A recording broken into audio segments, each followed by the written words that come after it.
know if you knew that, George, or if I mentioned it to you. What? Weird technical little thing that the more I streamed, like there were at oh see there it goes to yellow shield even without him here. Meeting is now streaming on custom live streaming service.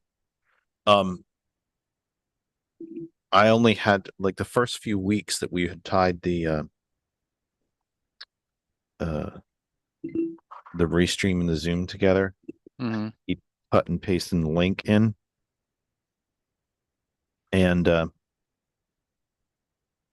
we I don't have to do that anymore. I only had to do that uh, like a Uh, few weeks in a row, and I don't have to do that. I don't have to do. we have a yellow shield, but you're streaming through wireless. You're not unwired. I see a little wireless symbol. No, I'm on a. Where do you see wireless? Next to the shield on my side, there's a little Wi-Fi. I'm not on Wi-Fi. I'm on the Ethernet. Really? Yeah, Okay. we are live, sir. Um. Okay. All right. I'll make sure.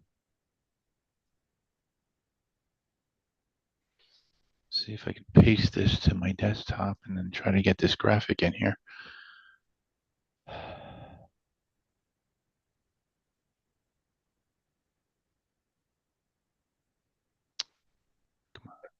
YouTube. Oh, it won't paste. Are you?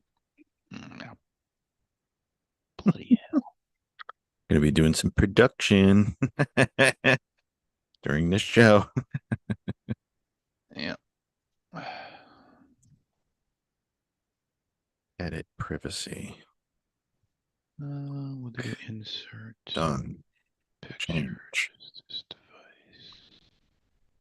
Desktop. Do this one.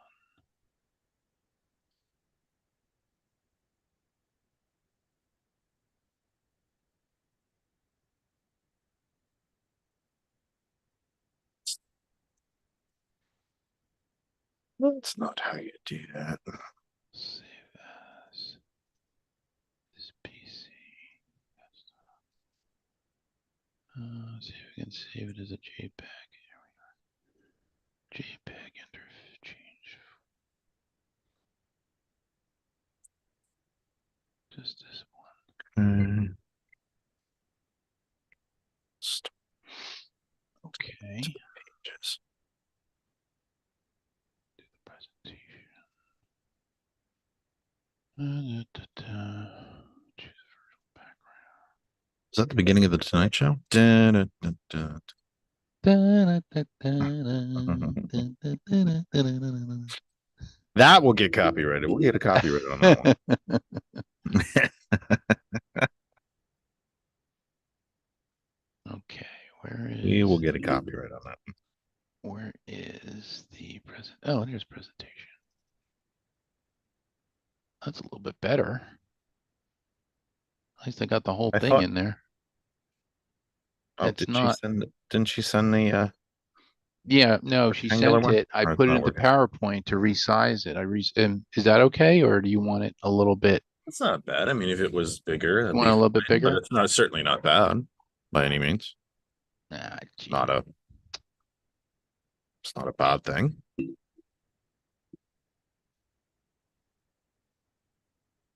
Okay. Let's see if that works. Save as PC.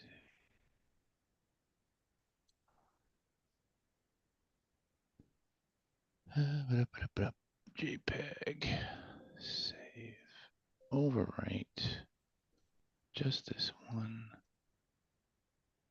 Yeah. And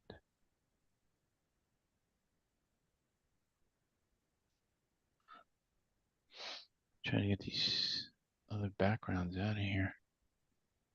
That one has to go. That one definitely has to go. Add image.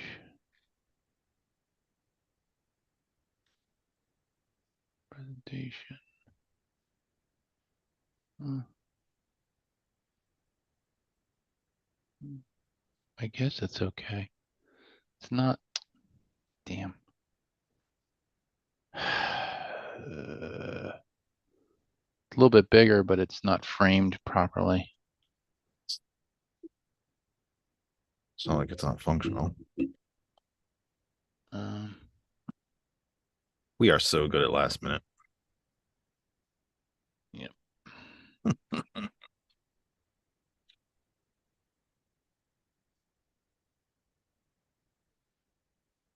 try that a little bit bigger. Okay. And we'll do save as.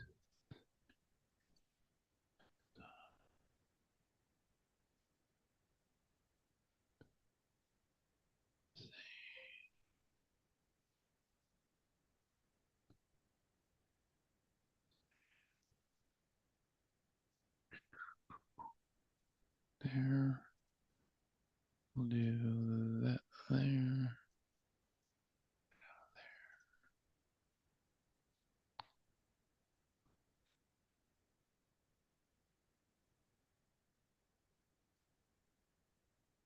Son of a. Ugh, this thing is really pissing me off. Excuse me.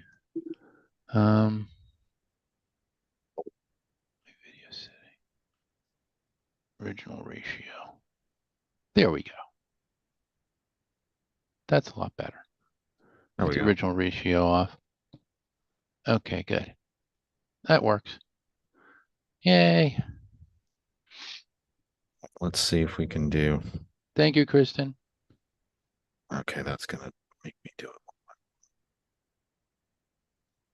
All See right. how many groups we get through before I get down.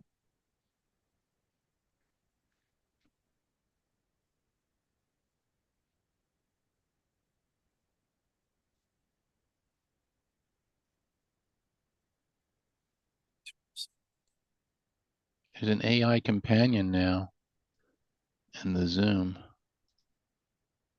Yeah, I don't know what that is. Ask admin to enable AI companion. Ask questions, catch up on meetings, and more. Oh, I see. It's kind of like that paperclip in in Outlook. Is that something that we want to use? My I don't know. thought is no, that we don't need it. Like if it did entertaining things, it might not be bad. But I don't really know what it does. And I will. Oh, Kristen said it transcribes meetings. Oh, okay. So you could have just sat up here in your station and avoided more work and told me that.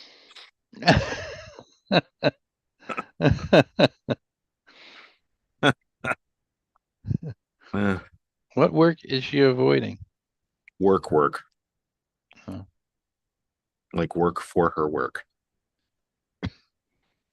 okay. No. Do that. Don't do that. Fight with me. Spoke. Outlets.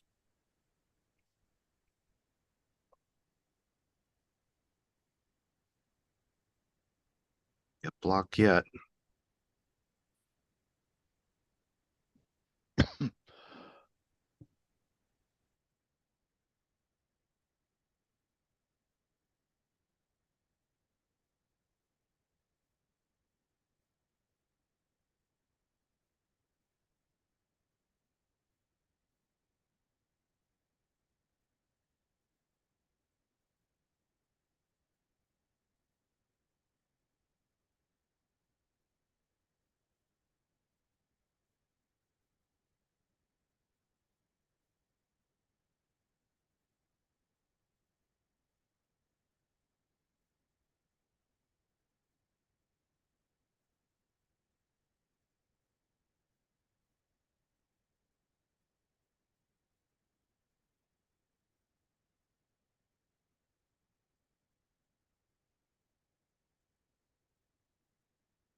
Hit it. Wow.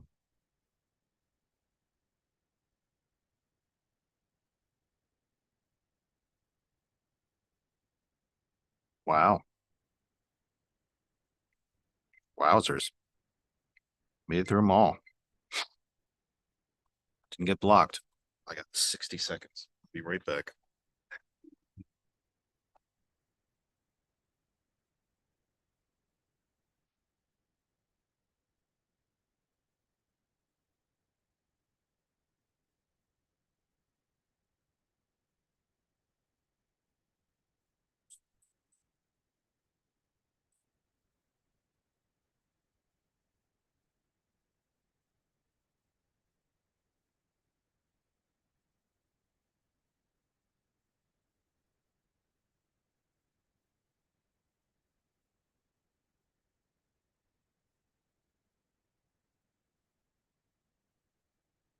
Don't appear to have gotten blocked from anything.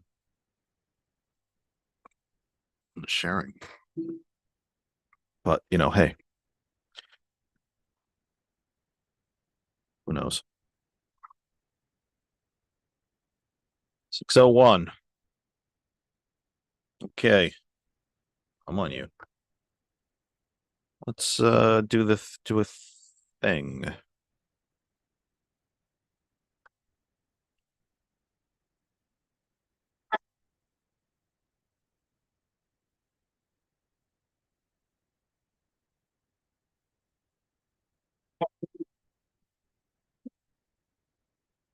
Do you want a man for president who's seasoned through and through, but not so doggone seasoned that he won't try something new?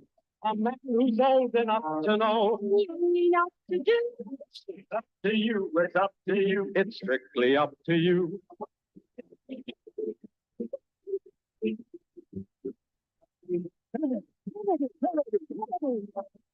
Do you want a man with spirit who is not afraid to fight? So that he will fight for his right. A loyal man who brings a job a fresh new point of view. Well, it's up to you. It's up to you. It's strictly up to you.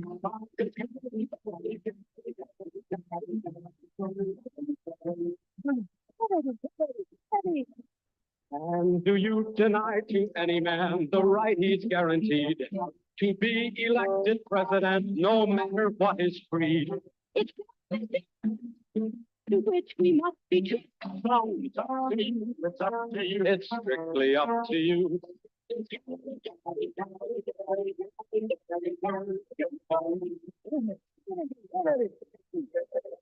Do you like a man who answers straight, a man who's always fair? Who'll measure him against the others, and when you compare, you cast your vote for Kennedy and the change that's over too. So it's up to you, it's up to you, it's strictly up to you.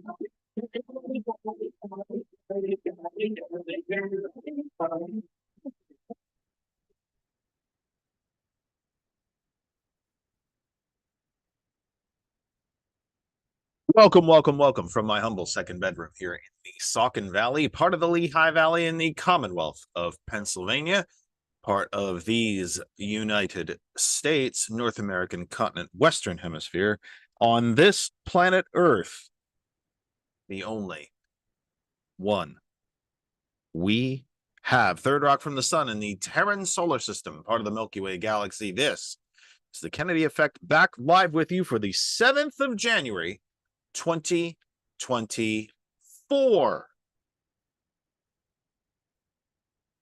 2024, 7th of January, 2024. It has been a long break, almost a month for us, which in this streaming, dare I say, because I really do despise the word to describe our program, podcasting world, it's a long time to be away from you. However, we are thrilled to be back. Very happy to be back. And we missed you, and we very much hope, very much hope that all of you, each and every last one of you, had a very, very happy holiday season, a Merry Christmas, a Happy New Year, a Happy Hanukkah, a Happy Kwanzaa. Everyone, that you celebrated safely, that you had fun, that Santa was good to you, all of it. We very much hope that you had a wonderful, wonderful, wonderful holiday season. Let's get to the business end of the program. Let's get that out of the way straight from the top here. You are listening and watching to the Kennedy Effect live for January 7th, 2024. Wherever you might be on Facebook, and I will tell you in 1 second because I forgot to ask. If you are anywhere at the 108 places that we have shared the program to so far, you, of course, are always welcome to continue to share the program anywhere that you wish. But if you are anywhere at the 108 places we have shared the program so far, private groups, public groups, large and small pages, you name it, thank you, and thank you more and more and more and more unceasingly. We could not do it without you. I mentioned before we left you for the holiday break that the number of pages and groups that are allowing us into their space, and I consider it to be their space. It might be, Facebook overall, but I consider it to be their space, continues to grow. The number of groups who will, because let's face it, administrators in these groups are busy. They have lives, they have jobs, they probably have kids, and on and on and on, who will go back and approve a series of shows even well after that they air. All of that just continues to grow, and it's heartwarming. It's very gratifying. It's very appreciated. So to every single group, large and small, public, private, whether you consider yourselves a local group, I mean, let's face it, when you're on Facebook, anybody on the planet can find you. But if you consider yourself to be a local group or more of a regional, national, global, whatever it might be, thank you for allowing us to be part of your corner of the Facebook world. We couldn't do it without you. Hot101.net, our name is our web address. If you can connect to the internet, you can listen to hot101.net. It is that simple. And you can listen anywhere around this blue marble, anywhere around planet Earth and above planet Earth. And it is very, very simple to do. When we talk hot101.net, we're talking one of the very first global internet radio stations. As soon as the technology became available for such things to happen, they were right there at the beginning, and they continue to be a leader in it. Hot101.net, our name is our web address. If you can connect, you can listen desktops, laptops, tablets, phones, Bluetooth it to speakers, earbuds, headphones, Bluetooth it in your car. If you can connect, you can listen. And you don't need to use the website to do it. You can use our variety of apps: Apple App Store for Apple devices, Google Play Store for Android devices. And if you have any other type of device, use the Tune In radio app. Go up to the search bar, type in hot101.net, and you are listening. If you use the Apple or Android apps, no need to log in, sign up, retina scan, blood sample, hand over your firstborn. You download it, you tap it, it opens, you're listening. Plain and simple. No fuss, no muss, as they used to say back in the day. Very, very simple. You tap it and it opens. And I highly, highly encourage you to check out hot101.net. You might not think that the music is your style of music, and I have told you here before, I make no bones about it. Some of it is not my style of music. But the DJs who put it together do it with such artistry and skill that you need to check it out. I believe that you will truly, truly enjoy it. And they do a myriad of varieties of music. Hip hop, dance, old 80s, 90s. It's just one of the DJs not too long ago did a Motown show, which was just really, really fun. Really fun. So just check it out. I swear, yeah, it was a few weeks ago we're seeing it, but check it out, hot101.net. We continue to be part of the TCP Media Group, a very, very important media outlet from right here in our Commonwealth Lancaster area. Check them out online as well, the TCP Media Group.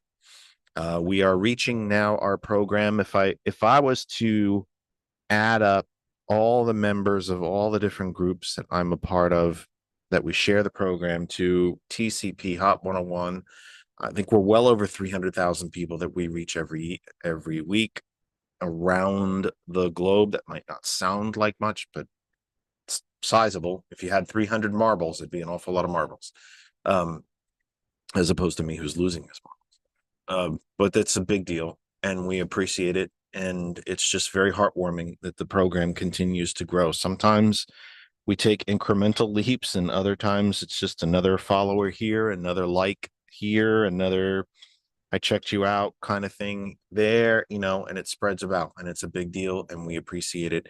And of course, let's not forget our sponsors, the PayGive app, www.paygive.org. PayGive is a cash transaction app. You can buy gift cards through it, move money, make purchases, et cetera, et cetera, et cetera. And each time that you do, you have the ability to designate a portion of the fee for the transaction to go to a charity of your choice. What did he say? Yes, that's exactly what I said. Charity of your choice. Elon Musk did not become Tony Stark because he's so damn brilliant. He took a hell of a lot of money from PayPal, which he did help create. That's how he became as rich as he is. So, because he takes a little chunk every time there's a transaction, they take a little fee, take a little portion of that. Well, guess what? PayGive actually does do the same thing, except what they let you do is say, hey, portion this little nip that we're taking off the top, we want to take a piece of that and we want to send it to a cause of your choice, a cause that is important to you. It could be animal charities, veterans charities, children's charities, health-related charities. You can even send it to a candidate that's important to you that you're supporting. And that's the PayGive app, and that's the difference. Do everything you do with any of the other apps, but this time you get to give while you're doing it. The PayGive app, www.paygive.org. You buy things, right? When you do, you pay for them. Why not give while you do it? We have entered now our 5th calendar year since the show began in 2019. It's now 2024. 19 and 5 is 24. So we have entered our 5th calendar year. And just about 4 short months from now, we will celebrate our 5th overall anniversary. It is hard to believe that we have been with you that long. And it is because of you that we continue to be with you. If none of you were out there listening, we would not be here. Make no mistake about it. But we are honored, humbled, and continue to be humbled that you are there and that you are listening and watching. And let me again say, even though we're right at the top of the program, let me again say, oh, there's Daisy the dog barking, giving. She's putting her opinion and probably begging that I would shut up. She has very good taste, so she's probably begging that for me to just shut up. What she actually does is she looks out the window, and if anybody barks, if there's a car going by, she just tends, or if anybody is walking by, she tends to bark. Anyway, my point is, if there is that we continue to grow, we're so happy about it. If you ever miss any of our program, so not, well, I should have said, I should reset my own brain. We are not just live on Facebook right now. We continue to be live simultaneously at the same time on our YouTube channel, youtube.com/thatothersideofinformation. And not only can you watch us on YouTube, you can comment from there. I will see it. And if you miss any of the program, YouTube continues to be the best place to find us and to catch up. And we continue on X, Twitter, whatever you call it, Instagram, TikTok, all of it It's all right here. If you can give us a like, a subscription somewhere along the way, it would mean a great deal to us. It continues to help. Believe it or not, continues to help grow the show that way. I know it sounds strange, but it's true. And I would hope, very much hope, that you would give us that, give us a chance for that to, like, subscription, all that fun stuff. So anyway, that said, I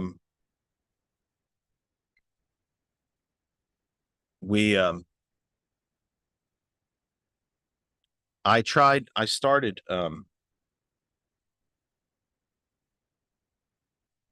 about 2 weeks ago, trying to find a guest for tonight. And I haven't. So we're stuck with me and George. And if I had to be stuck with someone, I'd much rather be stuck with George than me. That said, it's us with you for tonight. You will notice that the phone line is already on the screen. I will take calls anytime during the time that we are on the air. 267-227-9189, 267-227-9189. But what I would like to spend the time, whatever time it is that we are with you today, I'd like to catch you up on what's been happening a little bit. The last time I was with you, I was literally having trouble breathing. And George was filling in. I think Franz was talking a little bit. Randall talked for a really long time. I think my father-in-law called in. We simply, I couldn't keep any air in my lungs. And every sentence was really, really difficult. And so we didn't know why that was happening at the time. And what it turns out is that we had COVID. So I do want to spend a little bit of the program talking to you about something that we all thought was well past us, and that's COVID. Now, I do not have the most recent of numbers. I don't. And I'm not going to claim to. I'm not a doctor. I'm not a statistician. I do not play one on the radio. But the last numbers that I can remember, and it's not too far, or not too long ago. I believe it went into the fall, that 1,000 people a week are dying of COVID. 1,000 people a week. And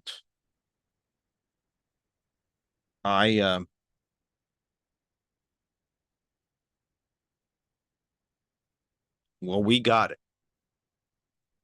We made it 4 years. Because let's remember, when we first started hearing about we made it, arguably we made it longer than that. But I think when we first started hearing about COVID, we was like in the winter of 2019. And then it was obviously 2020 when the shutdowns occurred and closing of everything and so on and so on.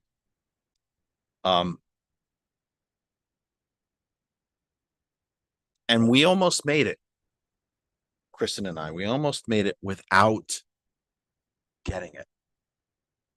But we got it. I went to an event on December 6th, found out when I was doing the program with you on Sunday, that would have been the 10th, December 10th. when I was having so much trouble breathing and keeping any air in my lungs, which is actually is not going well so far tonight. Found out on the morning of the 11th, I tested positive. And then Kristen tested like somewhat positive that day. As you know, the home tests have the two sort of lines in, and they look kind of like a pregnancy test. And she had a solid line and then like a really faint second line. But we tested positive and started on a road of testing positive for nearly 2 weeks. And we just could not shake it. And maybe we were giving it back and forth to each other. That's certainly very likely. Certainly very understandable, scientifically understandable, and quite possibly very likely. We had cold symptoms, very severe cold symptoms, very stuffy, cough, sneeze. We were incredibly tired and weak. Even though I had everything that I needed here at home to continue to work, I could not work. All we did was sleep. The poor dog wanted to go out and play because some of those days were actually some of those days were actually quite nice out. It was somewhat warm. The sun was out. It was dry. We just couldn't do anything more, didn't have any more energy than to take her out, let her do her business, immediately come back in, and then go back to sleep. It was just, it was rough. It was really rough. We never had to go to the hospital. We just didn't. We did call the doctor for some help. Turned out that we called a bit too late. We should have called. I guess we gave in and finally called the doctor outside the time period. That we would get Paxlovid. Unfortunately, we waited a bit too long. And so we got outside the 5-day period that Paxlovid apparently is at its most effective to shorten the length of suffering, if you will. And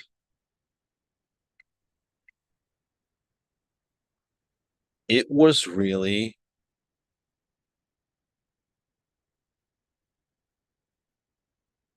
it was really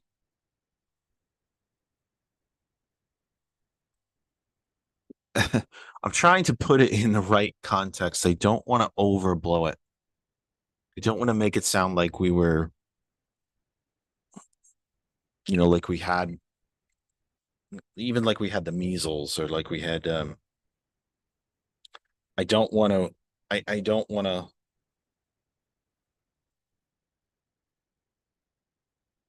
I don't want to overblow it. I can't think of a better word right now. But it really did kick the what out of us. We were absolutely down for the count. I would get up. I happen to have an old man recliner downstairs because I'm an old man. And I'd get up out of that recliner, walk halfway across the room to try to get to the kitchen, and be so out of breath that I'd have to stop. Literally not, 5, 6 steps, and just have to stop and try and gather myself. At the same time that, like, all we did was sleep, we didn't sleep. We didn't get any rest. And then on top of it, of course, the good old stuffy nose, headache, cough, sneeze, sore throat, all of that. And it was, I mean, it was really something. It really was. I was, I was surprised almost. I consider myself a man. My faith, my faith has increased over past several years. I find myself back at church, not regularly, unfortunately. We actually did stream the service this morning because we didn't feel great this morning.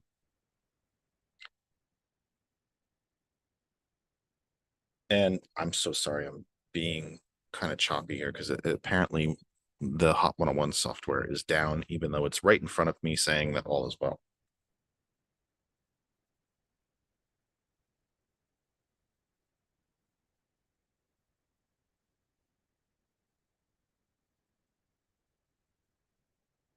Anyway, I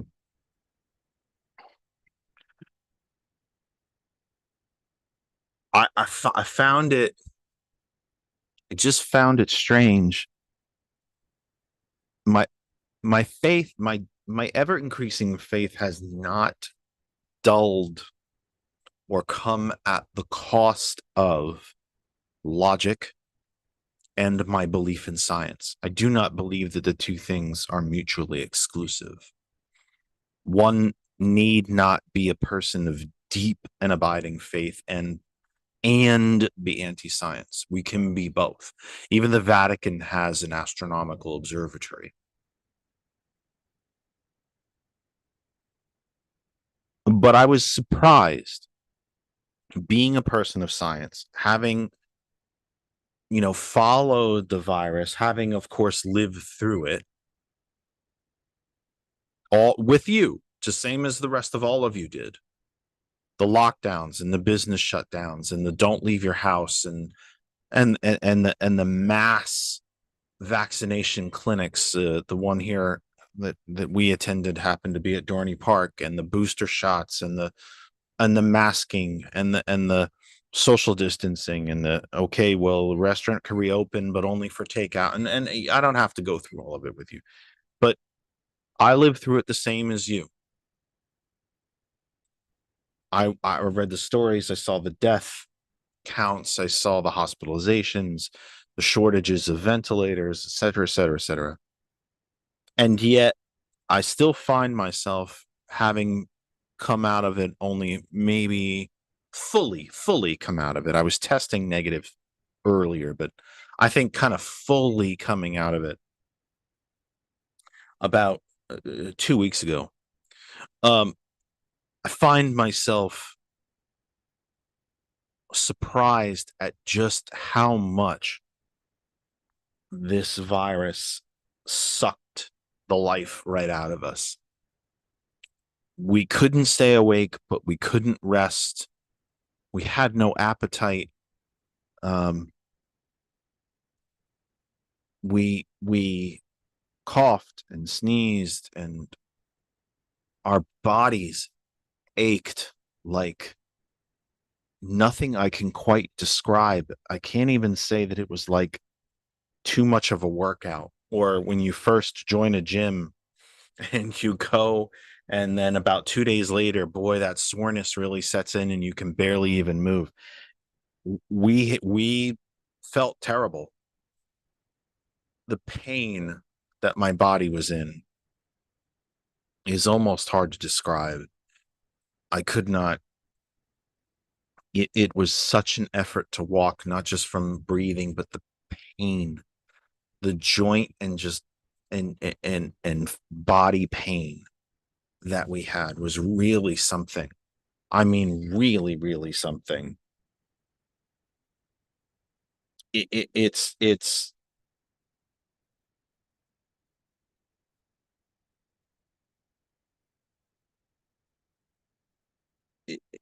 it's hard to describe. I mean, Look, I don't want to, like I said, I don't want to overblow it. It's not like we had radiation poisoning or something like that. But it really, really, really just sucked the life out of us. I can't even say, I mean, it really, really was something. It's hard to describe, really, really hard to describe. And, so we missed all of Christmas, really. We basically did not leave the house for pretty much all of the month of December. Because Kristen was already not feeling well before the 6th, before I went to this event on the 6th, where we were told that somebody had attended who had COVID unknowingly, not intentionally, but unknowingly. But she was already not feeling quite well before that.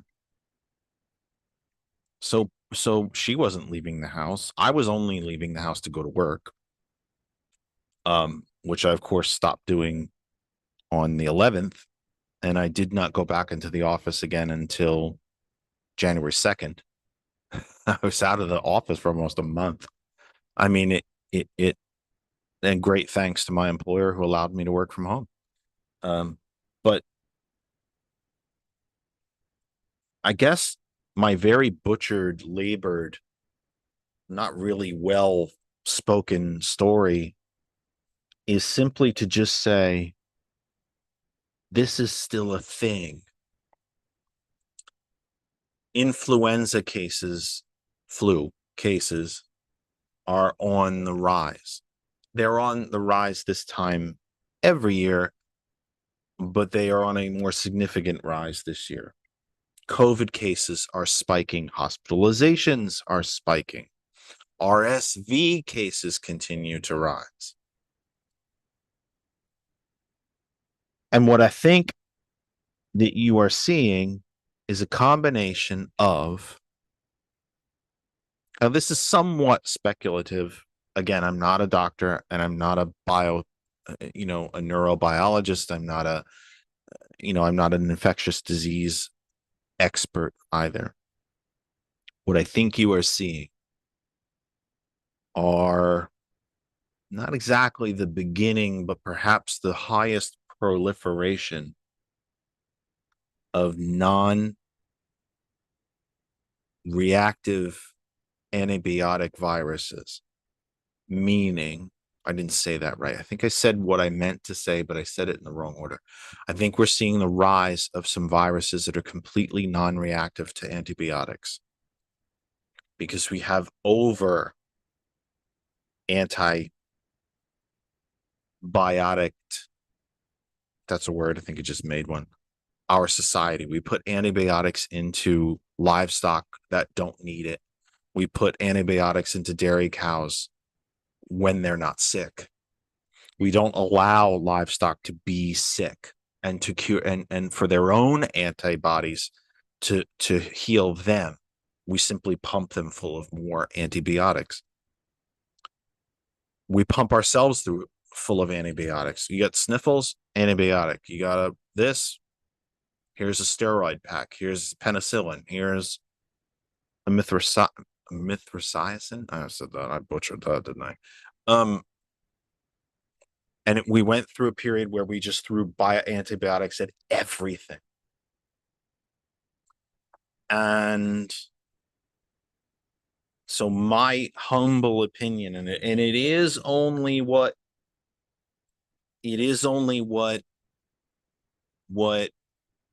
I believe. I'm not here to tell you scientifically that I'm correct. It is my belief. But I think it makes sense. I think logic tells you that it makes a bit of sense. That we're just seeing more and more virulent viruses.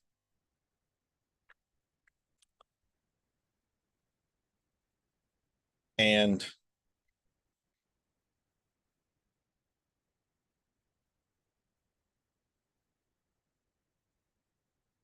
we're just seeing more and more virulent viruses, I think, is part of it.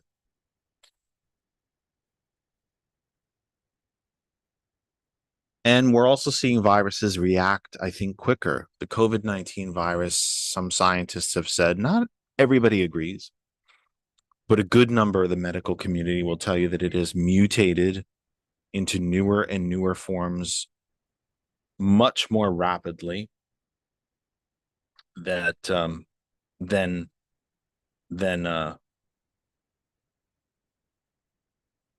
much more rapidly than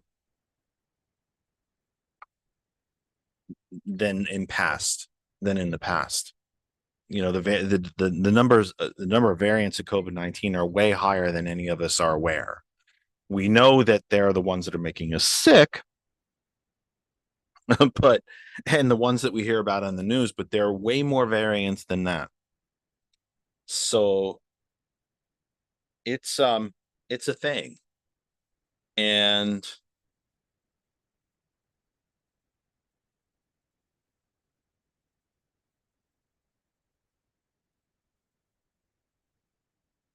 I just want you all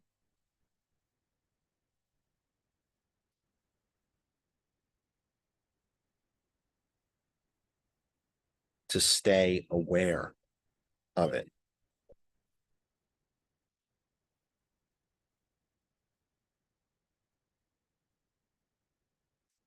I have begged all of you. Our program started very much at the beginning, you know, through this. Well, we didn't start when COVID started. We were already rolling. I think our program grew a great deal during COVID. At the times that we were all trapped at home, we couldn't work, or we were directed not to work, really. Let's just remember that. During the Trump administration, by the way, that we were directed to stay home. Direct businesses were shut. No one worked. No one was on the roads. Gas went down to under $1 a gallon because no one was using any anyway. That kind of thing. And it is really, I think, when our program started to grow. And from that time, and as we watched the death tolls rise, and I begged you all then, and having just had COVID, I will beg you all again now. It is my sincere belief that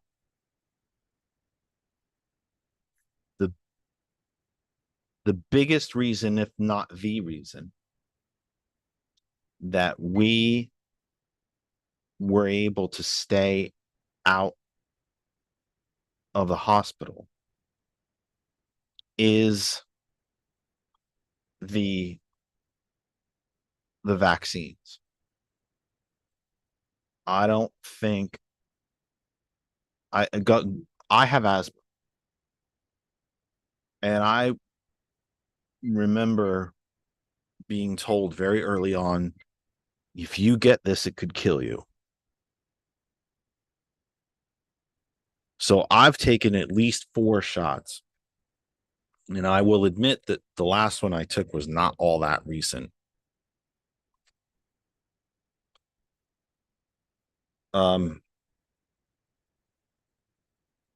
But they still kept me from being in the hospital.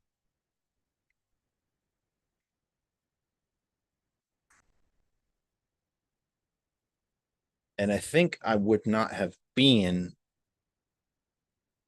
able to stay out of the hospital without the vaccines. I think they probably saved my life. Now, did I still get COVID? Absolutely. 100%. Not going to tell you any different. Not here to tell you. Not here to tell you anything differently.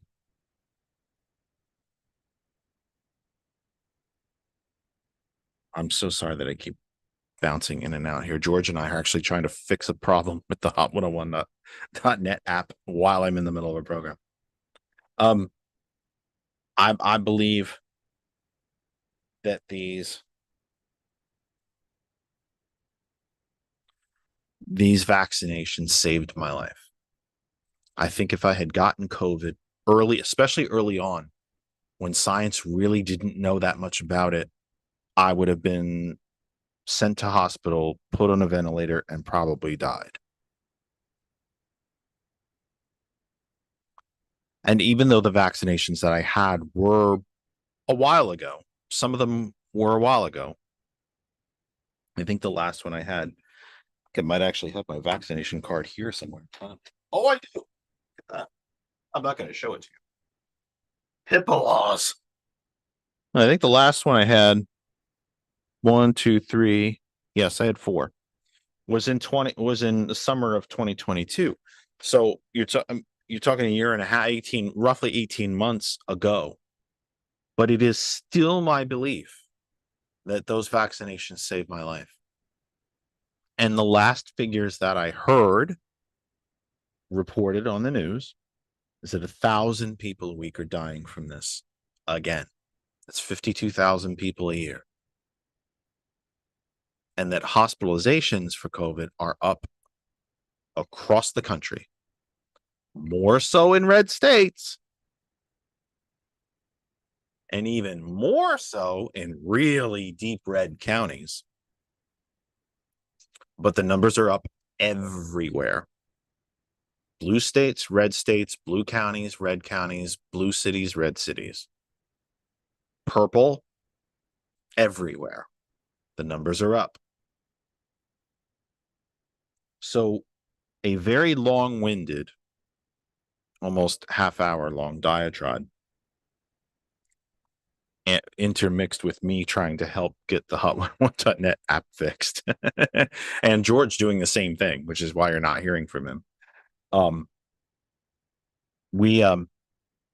Please get the vaccines if you can. If you haven't yet, get them. If you need boosters, get them. They work. I have no doubt in my mind that if Kristen and I had not had these vaccinations, that we both would have been hospitalized.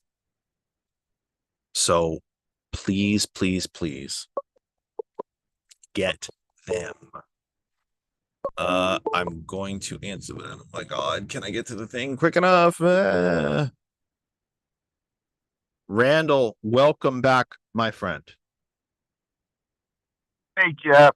I'm sorry you and Christine had COVID. I'm 71, and so, my high school friends, college friends, we're all over 65, and yeah, we've all been initial vaccination. We all got yearly boosters. I guess they're just yearly vaccines because the virus mutating to new forms every year, just like flu has done since recorded time. But yeah, I've got friends just left and right after Thanksgiving and now after Christmas that have all got COVID. Luckily, it has not touched my family directly. Thank you, Lord. But I 1,000% agree with you. I have medical conditions that even being vaccinated, it would be extremely life-threatening if I got COVID. I've never given up wearing a mask. The few stores stuff I go to, and yeah. Again, I'm sorry you two had to go through with it. Well, look, that's very kind of you to say. Believe me, I don't want to poo-poo that at all. That's a really kind thing to you to say, to feel that way for us. We're fine. But what I did want to get into, lots of, when you think about, I don't know what the last total is. I'll try to do a quick DuckDuckGo of it, or George maybe can. The last national death total that I was aware of, I believe we're up to 1.5 million of our fellow citizens and residents of this country have died of this. And if 1,000 people a week are dying from it, obviously that number is going to get up, continue to grow. And if 1,000 folks a week are dying from it, then how many are contracting it? It could be 10,000, 100,000? I have no idea. I honestly don't. I'm not saying that I know. But if 1,000 are dying from it, then how many are getting it? How many are being diagnosed from it? But I'm not trying to cut you off, Randall. What I do want to mention before I forget, and I will forget, is that we're not done.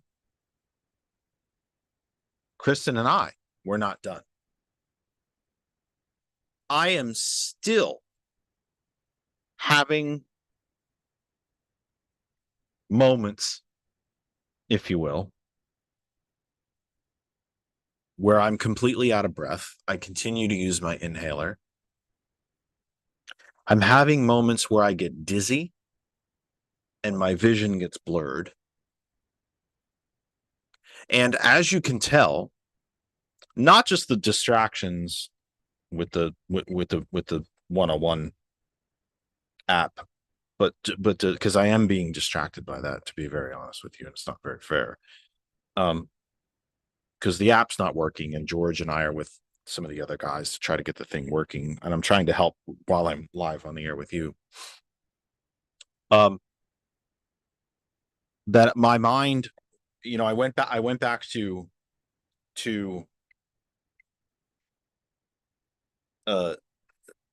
work in the office this past week, and I found myself several different times through the week trying to, I was doing my job, and I would find myself in the middle of a transaction or in the middle of a set of steps that I would be normally doing to do my job, and then I would just completely blank. And not just not know what to do next, but not even know what the hell I was doing before I got stuck. But just completely just gone. And have to sit there and think, wait, what was I just doing? And have to look at the paperwork in front of me and try to figure out again, like all over again, what was I just doing? And then almost have to restart and figure it out and then try to remember how to go from there. So again, very long-winded, but Kristen and I both have some lasting effects. I don't know that I would call it quote unquote long COVID. I don't think that we are going to be forever scarred by this. I suspect that the lasting effects that we have will eventually fade. My hope certainly is that they will. But I can say that almost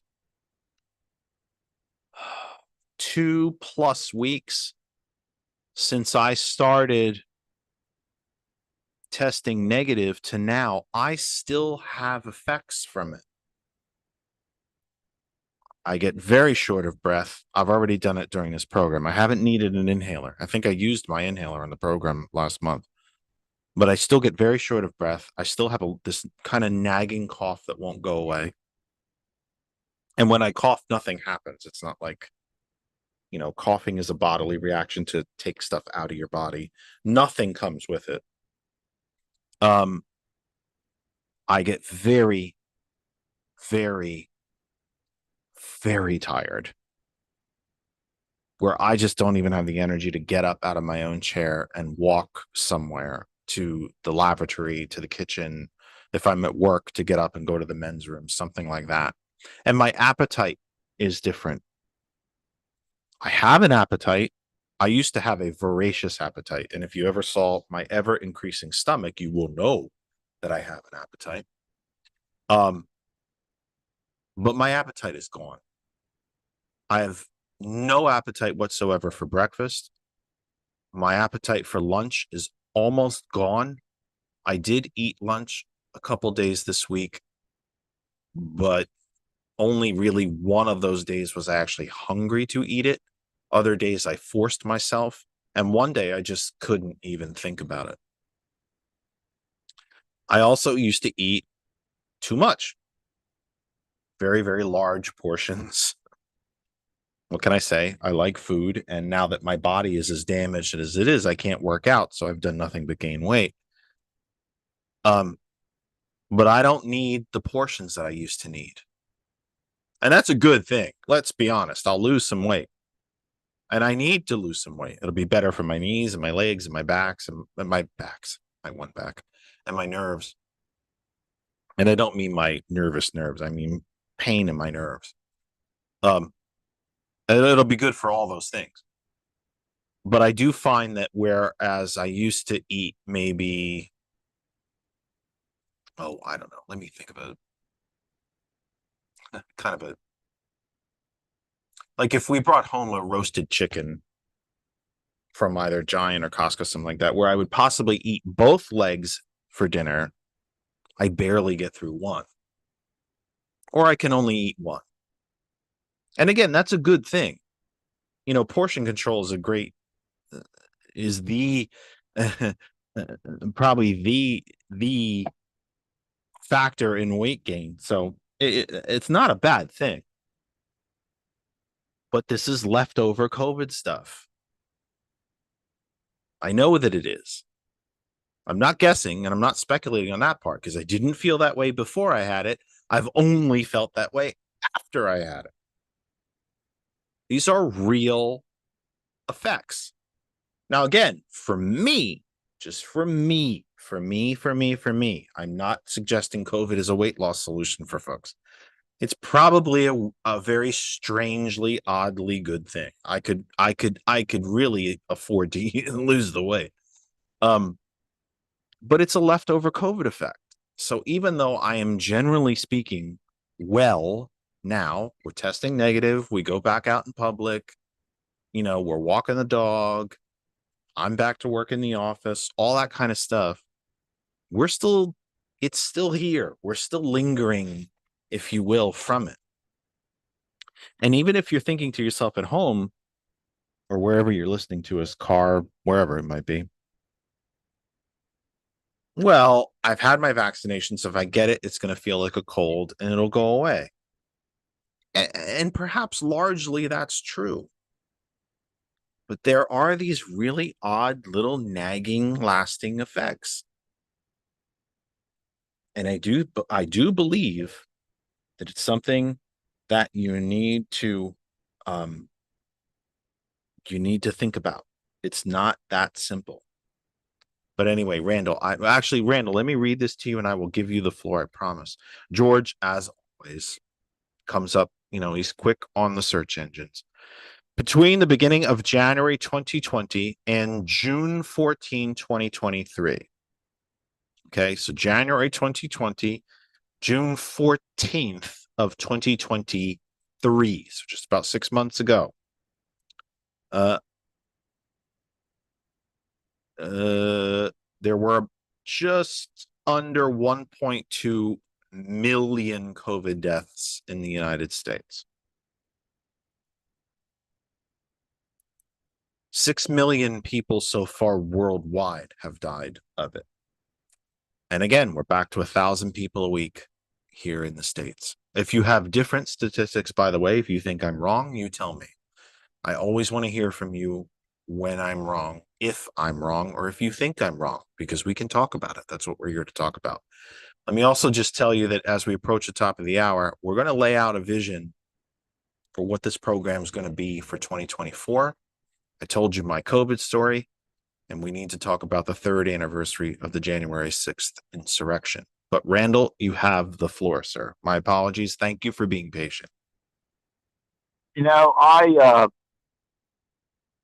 realized early, December of 1990, excuse me, of 2019, I realized that something was going to happen worldwide. The pivots that got through the Communist Party censorship in China gave me a big warning sign. So like January 1st of 2020, I didn't know what was going to happen. I had to try and be prepared for my family to deal with any might happen. I out and I stockpiled canned meat, canned fruits, canned vegetables. I went out and I stockpiled toilet paper. So we never had a shortage of toilet paper in this house when everybody else in the whole country did. Anyway, I knew something was going to happen, and then it started in the news right after January 1st of Freddie worldwide. And luckily, with my medical condition, I never got COVID. I still have never got COVID. I hope it But stays that way. all my children have, all my grandchildren have. Some of them have had it twice. Yes, we're all fully vaccinated family. Good, Uh, good. I upgrade, if you will, 2 months ago for COVID and a month ago for flu. And yeah, I still need an RSV vaccine. Yeah, And I need that as well. come in I think I'm eligible for a 5th COVID shot, and I'd be happy to take it. I'd be perfectly happy to take it. Everybody is eligible. Although I might not be eligible now that I had it. I might have to wait if I remember some of the older rules. I might have to wait a while. You don't think they're in effect anymore. That Yeah. You know what I mean, though. They would. The medical professionals had said if you had COVID, then you had to wait to get a vaccine, which seems strange. I think, but regardless, the point is the same. It's Randall's right. I'm not even going to say I'm right. It's not about that, but Randall is correct. I'm very glad that he called to bring this up and to talk about it, even though I was already talking about it. I'm glad he contributed. This is a real thing. It's still out there. It is not the thing that it was in 2020 because science has learned so much, so much. But it's still there because just like evolution itself, the virus is mutating, changing, and it becomes, vaccine against a certain DNA profile of it is not as effective as a different one. So it's a real thing and it's still out there. And I'm still suffering from it, even though I'm not testing positive for it. We're still suffering from it in some very mild ways. No one ever need lose sleep over me, but you certainly don't need to lose sleep over it for now. But it's a real thing, and I'm glad that Randall chimed in with it. Go ahead, my friend. we've had recorded history since recorded history began. Way before Christ's birth, that the flu has been with us forever, and COVID. I know that it's going to be with us forever. The common cold is still with us forever. Absolutely. The common cold. I just think people that believe things that are in my opinion and scientifically science says is not true, that the vaccines cause COVID, that Right. that you're better off not getting a vaccine. And yes, it's been proven, years ago now. It's been proven, unlike a vaccine for measles, for example, where 99% of the people that get a vaccine for measles will never get it. It's been proven that, yes, it does not prevent COVID, but it lowers the chances of you getting extremely sick and you having to be hospitalized or even dying in a hospital. So, yeah, I'm keeping up with everything, and I mean, we have to. It's just common sense. It's common really, sense. honestly, it's common sense. It really is. It's not. It's not even a, this is not a political statement anymore. This is just common sense. You don't want the measles, so you take a vaccination. You don't want polio, just take a vaccination. Right? We had to have, I think currently it's as high as 37 different vaccinations that you need to be able to attend a public school. I might very well have that number wrong, but I believe it's somewhere in that neighborhood. It's just common sense. And it would seem to me, always dangerous when I start a sentence that way.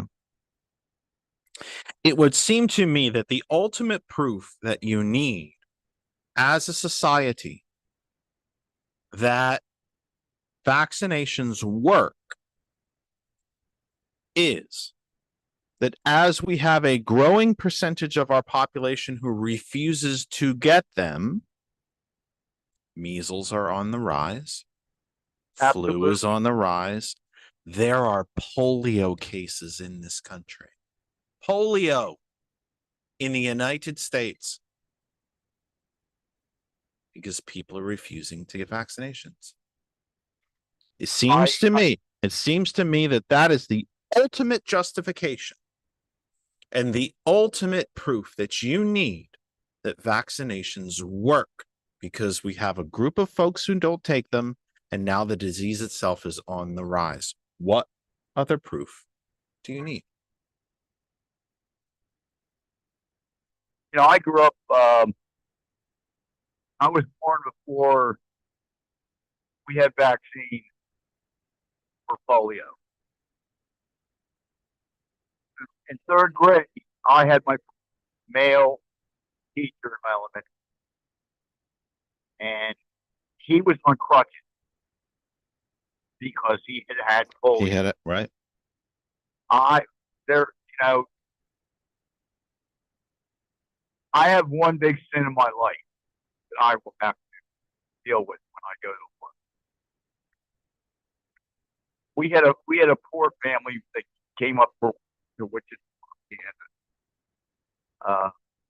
from Arkansas, and they didn't have money. They didn't go to the doctor, and all fall of fourth grade, he started limping to school, and we made fun of him. Kids are just terrible. Yeah, we are. And I'll never forget, they had rented an apartment behind our backyard alley on one of the main streets. That was an old, you know, big Victorian mansion that had been subdivided apartment. And they were up on the second floor of the family, 2 floors up. I'll never forget watching him be carried down a stretcher with polio. Yeah. So yes, I remember going to mass vaccinations. I remember going to get the other type of polio in the sugar cube. Yeah, that's right. Yeah, a drop on the sugar cube. Yeah, After church, yeah. hundreds and hundreds of people are at our local middle junior high called getting vaccinated against polio. And I just, you know, I don't understand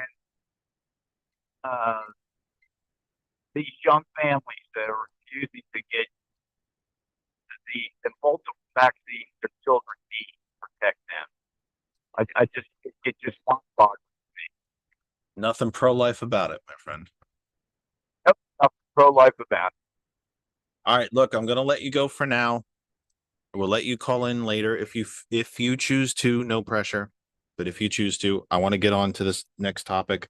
I have bored everybody to death with my health conditions here long enough. It probably scared people away. But thank you as always. You know I love you, and I want you guys to take care of yourselves. Yeah, thank you. Thank you very, very much. Yes, when you get on to come to January 6th, I will probably be calling back. Well, we will be here. We're going to try to take it, run it right up to 9 o'clock. And lastly, Jeff, now you know why I didn't go to the state convention. Yeah, I hear you. Because I want to get COVID. Yeah, I missed it. That's all right. I missed it. I bugged the crap out of you to go and meet me out there, and then we didn't get to go because we were sick, so we couldn't go.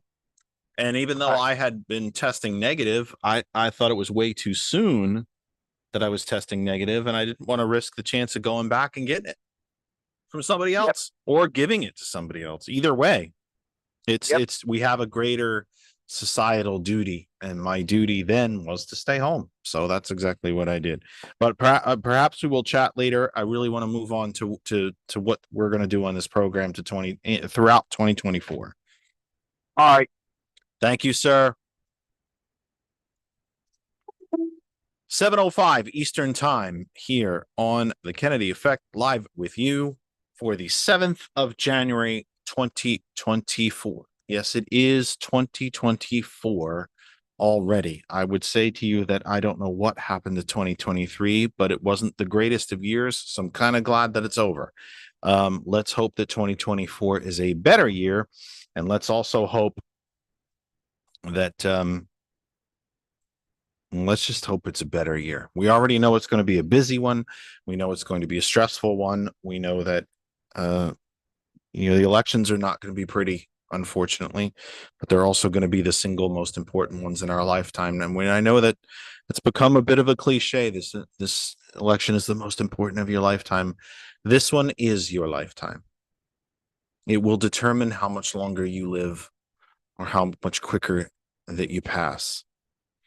But before I get into that, let me just say 7:06 Eastern Time, wherever you are across the Facebook universe, thank you for allowing us to be part of it.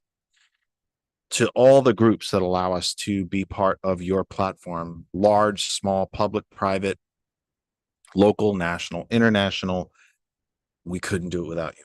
We have one sponsor. That's it. We don't make money on the program. We don't get to spread the word of the program without good folks like you, all the administrators, and people who guide these groups, who allow us to be part. It means everything to us. We couldn't do it without you.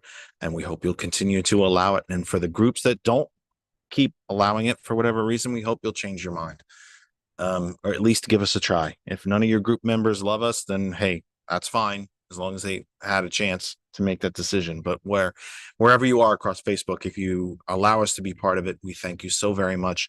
If you can continue to share our program as well, the Randalls and Patricias and Amandas of the world, and that's just only naming a few. Hit that share button. Send it anywhere that you think it belongs. Send it some places that you don't think it belongs. But we depend on you taking the program and sharing it as well. Not just where I can share it or where George can send it, but where you can send it as well. If you believe in what we're doing, that we're holistic here, that we're just a good, friendly neighborhood folks, send it out. We hope that you'll send it out as well. Not just me, but you too. Hot101.net, our name is our web address. If you can connect, you can listen in the TCP Media Group. Phone line remains open, even though I'm going to start a new topic. Phone line remains open, 267-227-9189. Our plan is to be with you live at least for the next, many, many weeks in a row. I mean, there's no holidays. As I look at it, we'll probably be with you at least until mid-March. St. Patrick's Day falls on a Sunday. Good night. Not good thing. St. Patty's should always be on a Saturday, so you can actually celebrate it and not have to, and you can sleep late the next day. But I suspect that we'll be with you, barring anything unforeseen. We should be with you straight through at least until Palm Sunday and Easter. We, of course, will not be with you on Easter Sunday. We'll talk about Palm Sunday itself. But that's the plan. We'll be here every week. I will always try to get a guest, but if one isn't here, then we'll just talk to each other. It's exactly what we're doing this week. Kennedy Effect has entered its second hour live with you for January 7th, 2024.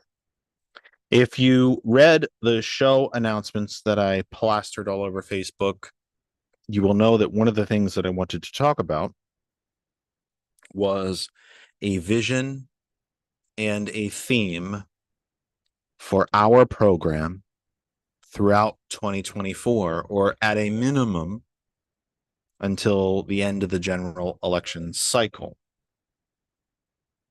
which happens to be November 5th. November 5th, 2024 is the end of the election cycle. So I have come up with a theme, a vision, an underlying yet overriding vision for this program, a vision and a theme through which all guests, all conversations, all everything will sort of run through. While we had COVID, we had the chance to binge an awful lot of television. And I'm very old-fashioned in my television watching. I tend to still tune into things on basic cable when they are airing. I have only recently gotten more and more comfortable with the streaming services. Kristen is a whiz at the streaming services. She's patient to search for things, tends to know how to navigate them much better, knows which program is on which service. She's also much more content watching things than that I kind of sort of have in my brain what it is that I want to watch. She will just sort of randomly search for things, find something that looks interesting, and watch it. And at the end, then say, well, that was worth it, or maybe not so much. I kind of have in my brain what I'm looking for. Whether I can find it or not is a different story. So we were having one of these streaming nights. I was kind of fading in and out of sleep, as was she, but she had control of the remotes because she was awake more than me. And she just was scrolling through, as I recall, and asked me if I had ever seen the five parts, I think it is, documentary on Netflix about Robert Kennedy's campaign for president. It's called Robert Kennedy for President, is the name of the documentary. I think I have that right. It's called Robert Kennedy for President. And of course, the first episode is quite biographical. It goes into, who he was, where his place in the family, and into, part of his time as Attorney General. It goes through the assassination. The second part then into, some of his Attorney General, and, I should say the first part is pretty much up to when President Kennedy is elected, and the second part, Attorney General. It's a bit biographical, but what it does spend an awful lot of time on is his time running for office after the assassination of President Kennedy. His decision to leave the Attorney General's office when under President Johnson, to leave politics for a while, to then move to New York to run for the United States Senate from New York, and his actions as senator. And then the travels that he took upon himself as senator, which I have talked to you about on this program throughout the years that we have existed, where he traveled through Appalachia and the South and found families, both white and black, living in tin shacks, a dozen people to a single room, no running water, no electricity, no schooling, people starving, senior citizens starving. When he traveled to rally with the farm workers in California who had gone on strike with the leadership of Cesar Chavez, how he helped Mr. Chavez break his his fast, his political protesting fast, and his decision then to run for president, and the theme of his campaign for president and what he learned from those travels. And it is that theme that it occurred to me in my conversations with Kristen as we would hit pause and watch the documentary. And it seems to me that the overriding and yet at the same time underlying theme of Bobby Kennedy throughout his time as United States Senator, as well as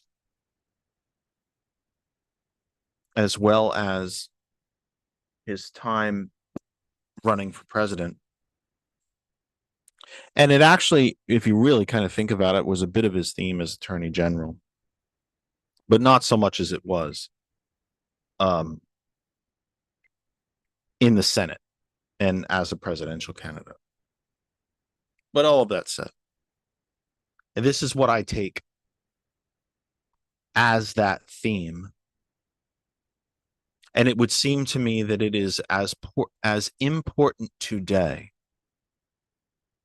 as it has ever been.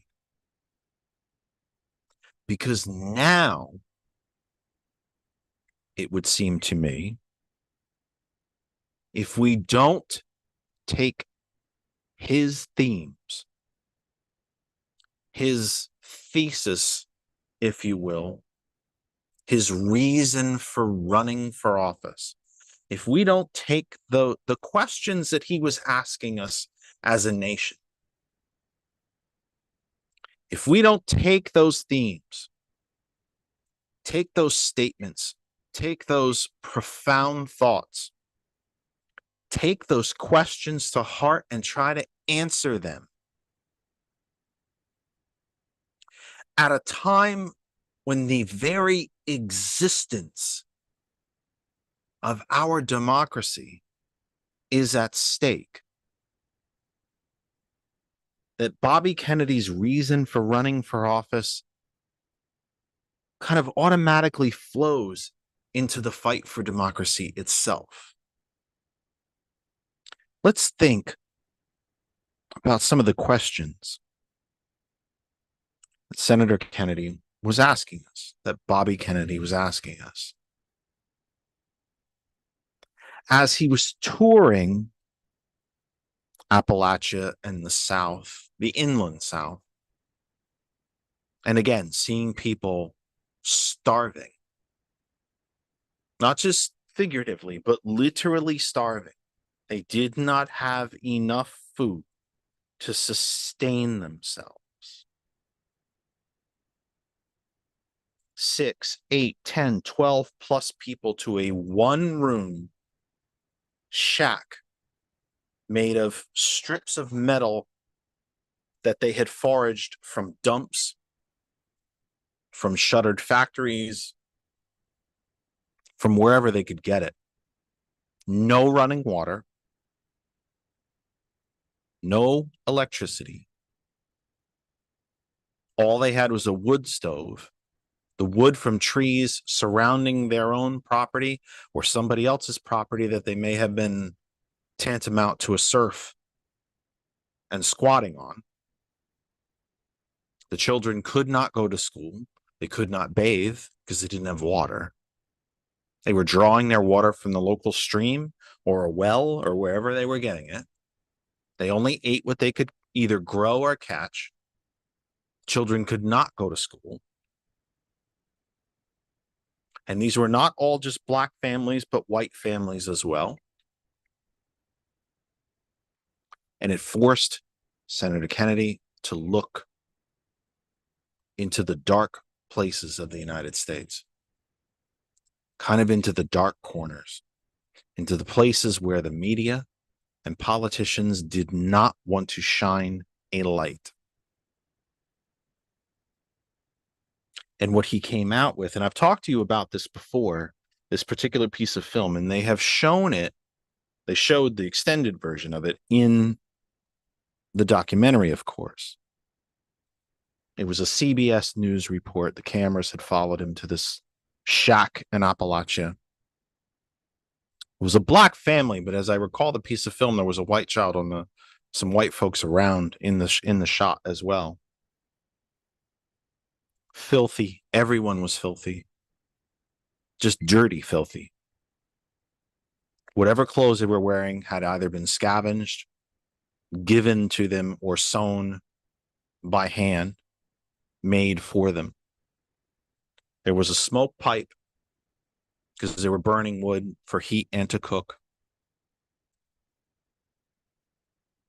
And there's some, the sound part of this isn't great, but it's Senator Kennedy saying, do you go to school? And the children go, well, they don't even, not just know, but what is school? And him talking to the adults, and do you work? No. Are you illiterate? Yes. Do you have water? No. Do you have electricity? No. Well, how do you sustain yourself? Well, we hunt. We fish.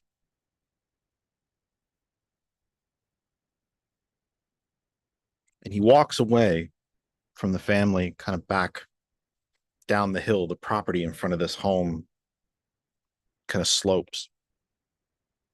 And he walks up to the cameras. And the reporter says, what did you think of what you just saw? And I'm paraphrasing. I can't quote him. I don't have it memorized. I'm not going to pretend that I do. And he just says, we have to ask ourselves as a nation, referring, kind of looking back at the house and the family. Is this who we are? How is it in the richest nation on earth that we can allow children to starve? Not just black children, but white children as well. And senior citizens. When so few have so much, yet so many have nothing. Is this who we are? Now let's remember, by the late 60s, you had the Great Society programs under President Johnson, which were really an extension of the Kennedy administration. And Bobby says on the campaign trail, even though we have done this much, we have so much more to do. My Republican friends, or the self-identified conservatives who like to throw anything in my face that they can get a hold of, will very often throw into me that President Kennedy is the one who dropped top marginal tax rate from 91% to 74%. And he did. It's history. History doesn't lie. And he's also the same man who had decided and told Bobby that was a mistake.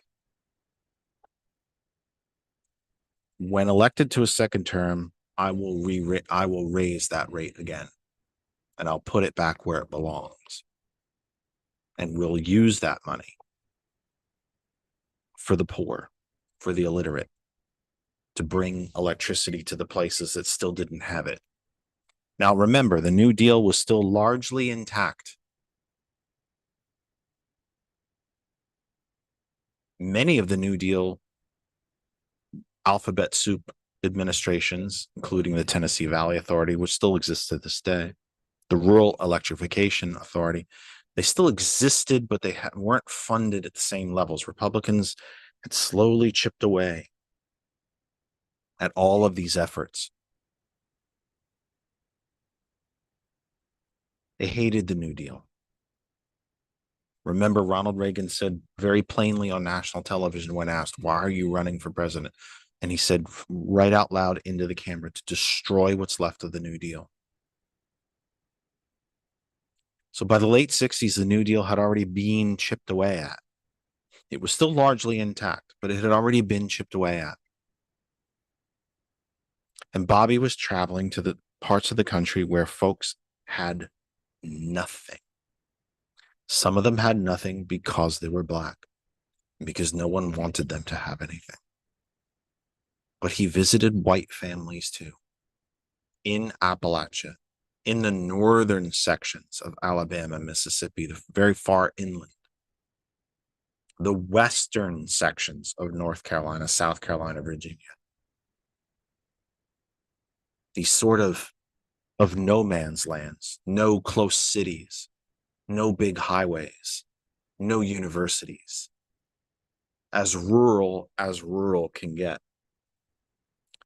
Go down to the Mississippi coast, there's gorgeous beaches, there's tourism, even in the 60s. Same for Alabama.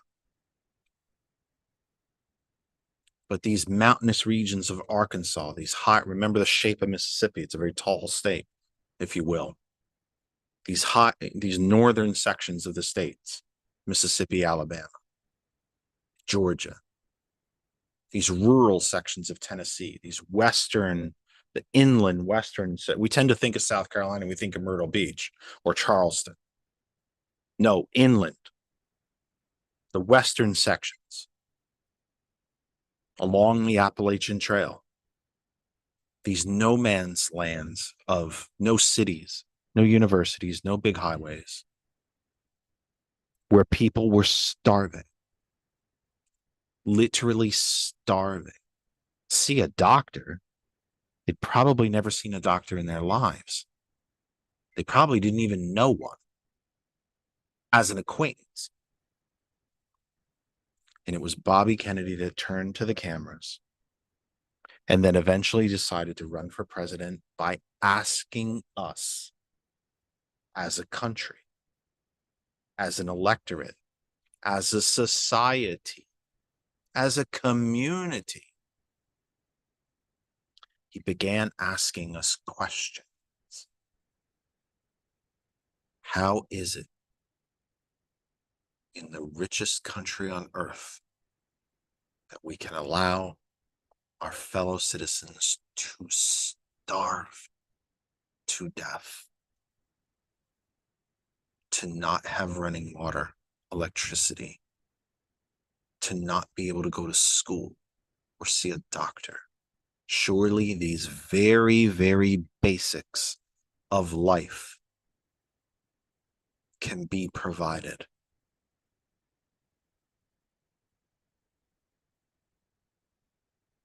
And my friends, it occurred to me right then and there, this is the question that we have to ask ourselves here in 2024. And it will be both an underlying and overriding theme of this program throughout this year. How in the richest country on earth, how can we allow our fellow citizens to starve, to not have clothing, to not be able to go to school? And I'm not just talking about not being able to afford college tuition. I'm talking about literally children who no longer can go to school. How can we roll back child labor laws to now let those children who don't go to school go work in factories? The number of people in this country who no longer have electricity and running water is growing.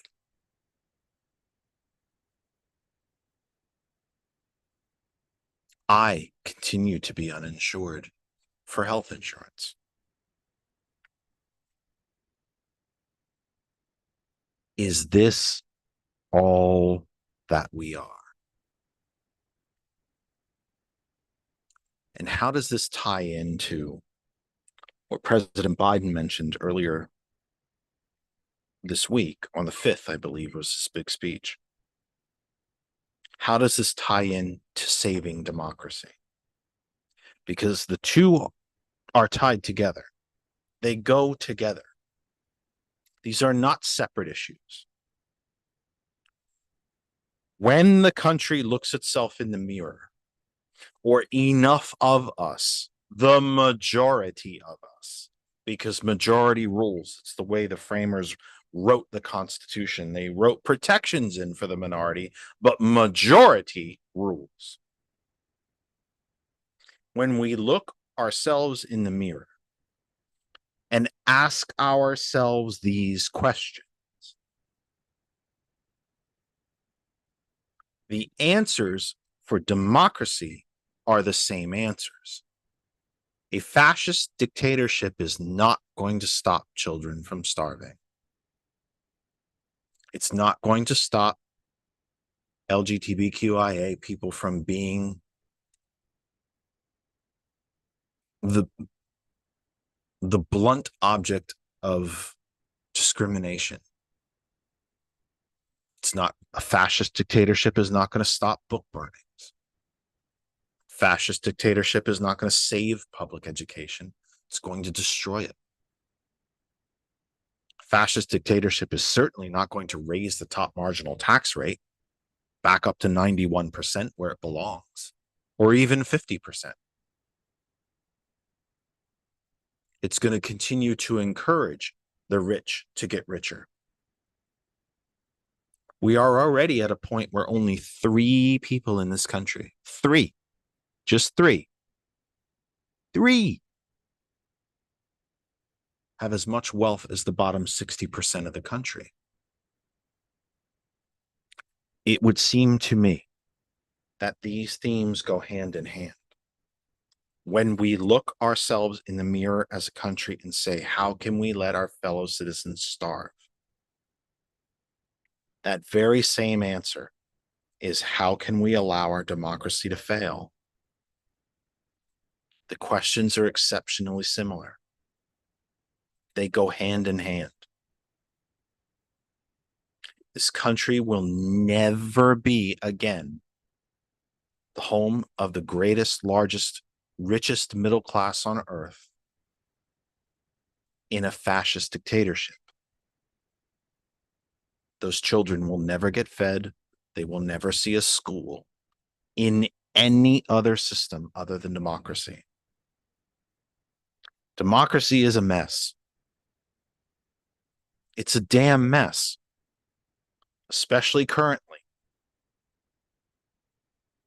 But if you think a dictatorship is the way to fix it, then you are deeply and sadly mistaken. For me and the 40-something, no, it's not that high, the 20-something million other American, no, it might be 33 since the pandemic. It might be 33 million. For me and the 33 million other Americans who are completely uninsured, a fascist dictatorship is not going to fix that. Only democracy fixes that.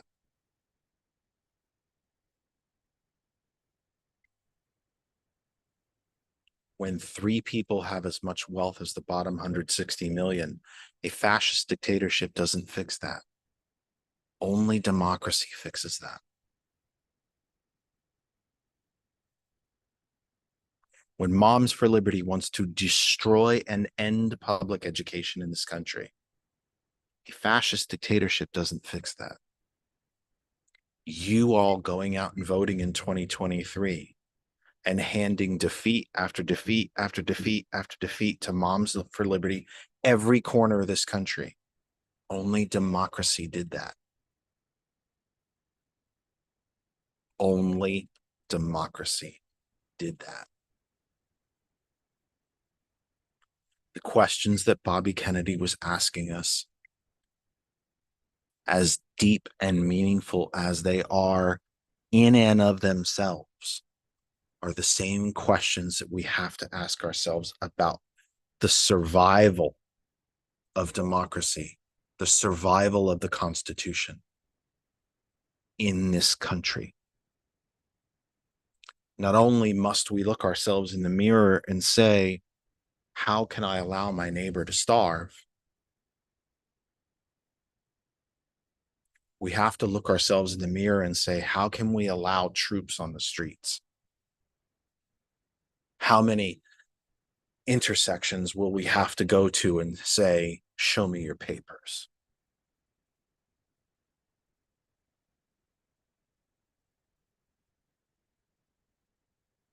We don't fix education in this country by destroying education. We fix it by fixing it. No dictatorship is going to fix any of that. We don't heal the environment under a fascist dictatorship owned by oil companies. Only democracy does that. And with all of the achievements, and there have been significant ones, the first 2 years of the Biden administration were probably the most progressive legislatively since the New Deal. But we still haven't broken, dismantled, ended the fundamental threats to democracy. President Biden talked about that just last week on Friday. And we have not ended, we have not fundamentally changed Reaganism in this country. We have not ended trickle down. We haven't. For all of the achievements of the Biden administration, the trillions in infrastructure, green technologies, forgiving student debt, changes to the ACA to expand the tax credits to make these plans more fun. We have not changed the fact that only 3 men, and now, by the way, they're all white men, have as much wealth as the bottom 160 million people. We have not changed that. We have not changed the fact that on average, they pay about 8.7% of their income in income taxes, while I pay 27%. They make more in 5 minutes than I will make in a year. We have not changed the fundamental basics of trickle-down economics. And until we do, see, these are all tied together. The questions that Bobby Kennedy was asking us as a nation are directly tied to whether this democracy continues at all, which is again directly tied to when do we break this system where the 99% have nothing and the 1% has everything. It's all together. It's a recycling symbol. It's all together. Fascism will never break the 1%. Only democracy does that. Fascism will never educate poor children of color. Only democracy does that. Fascism will never give Ukraine what it needs to win its war. Only democracy does that. This is going to be our theme for the entire year. Whatever candidates we talk to, professors, authors, political scientists, lawyers, whoever graces us and is willing and kind enough to share their time with us throughout this year, those will be the questions. Who the hell are we? Who is the United States? Who are we? Is this all that we are? Do we not deserve better than this? This is what our theme will be for the entire year. Certainly, at least up to the election. Now, might we take a week off where we decide to talk about science fiction or the ancient astronaut theory or about soccer? Yeah, we might take a break a week or so every now and then, just to lighten the mood a tiny bit, just to do something a tiny bit different.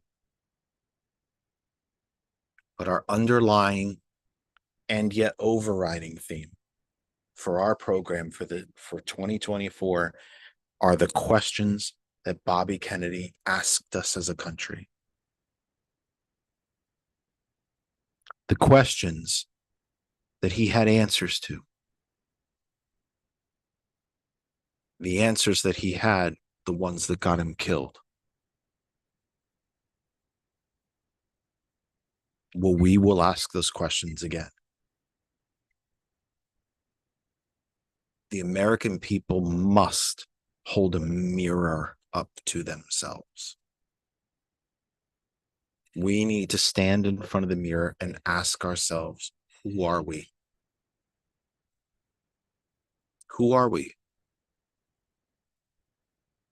Are we the country that's going to give up on democracy, or will we save it? Are we the country that lets children starve? Or are we the country that just likes to pat ourselves on the back because we forced women to give birth?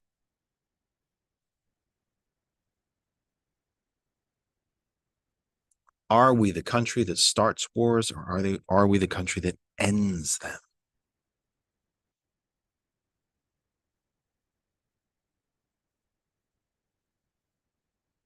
Are we the Christian nation that we think we are? Or the one that corporate Christianity tells us we are? And what does that mean? Are we the ones that live by the creed, do unto others? Are we the Christian nation that we think we are that says, give all that you have to the poor? Are we the Christian nation that says, man cannot serve two masters, God and money? And by the way, folks, I'm not suggesting that we are a Christian nation. We are a tapestry of faiths and non-faiths. And the framers wanted all of them protected. They also wanted them separate from government. But are we the Christian nation that we think we are? Or are we the Christian nation that corporate Christianity tells us we are? Oh, 60, 70, 80, 90-year-old people, just sign over your Social Security check to us. I need a new jet. God says I need a new jet that I can land and park next to my $20 million mansion. And the sports arena that I turned over and made a church, but won't let anyone else come in, but will not shelter the poor.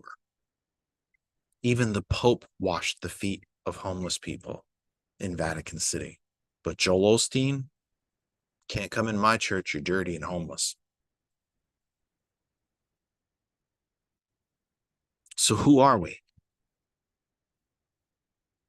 Who are we? We have to ask ourselves that. And that's the question that we have to ask ourselves in this most desperately crucial election cycle.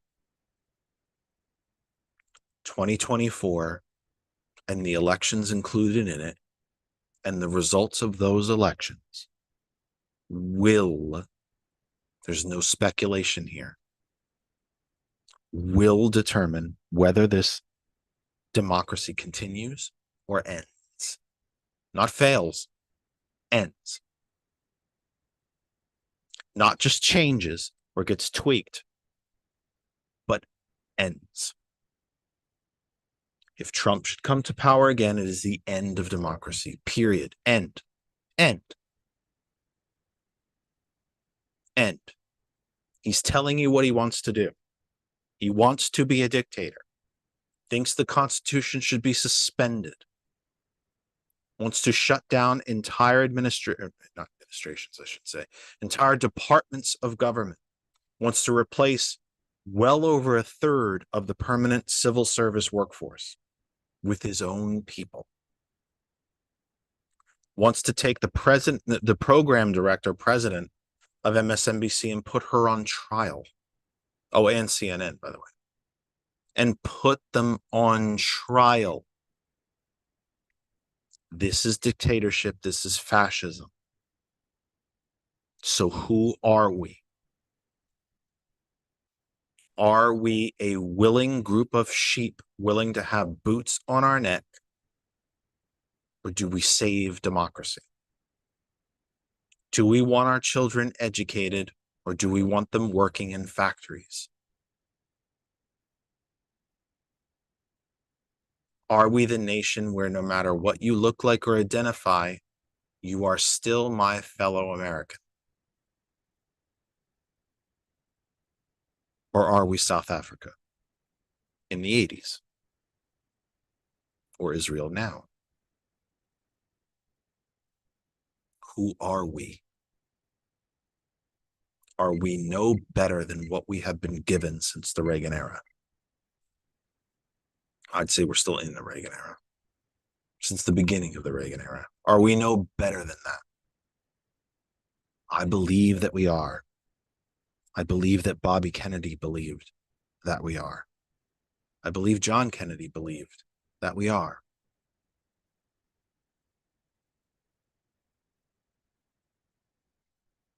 And that's the questions that we're going to be asking ourselves throughout this year. It's the question that I'm going to be asking you throughout the year. So when I do these resets at the top and bottom of it, well, I'm supposed to do them at the top and bottom of every hour.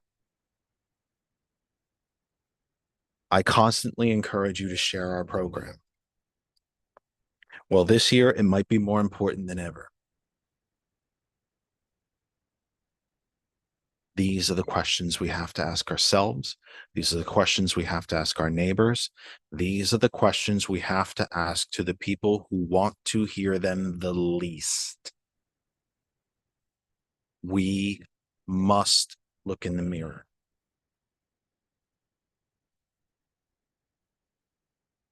So I personally share the program. This week, it went to 108.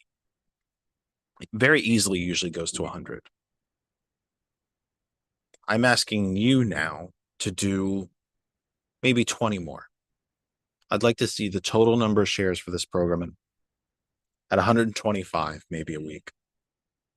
And then maybe as the year goes on, I might try to push you to 150. The 100 I do, you do 25 more. Maybe by June, do 50 more. Because these are the questions we have to ask ourselves. Is this all that we are? Are we sheep? Or are we citizens? Are we the people that let our fellow citizens and residents starve? Are we the people that sit back while the 1% takes everything from us?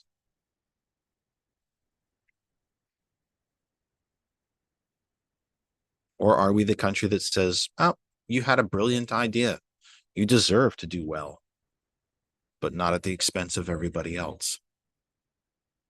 You don't get to cheat, and you don't get to rig and buy the system. Who are we? These are the questions that Bobby Kennedy was asking us when he ran for the Senate and when he ran for president. And these are the answers. These are the questions that eventually got him murdered, assassinated. But the questions are no less important. In fact, they are even more important now than ever. And they are all tied together. You might think to yourself, at the risk of being repetitive, but in radio, you tend to repeat yourself because people are constantly dropping in and out. What does saving democracy have to do with starving children? Fascists don't care if children starve, especially children that don't look like them.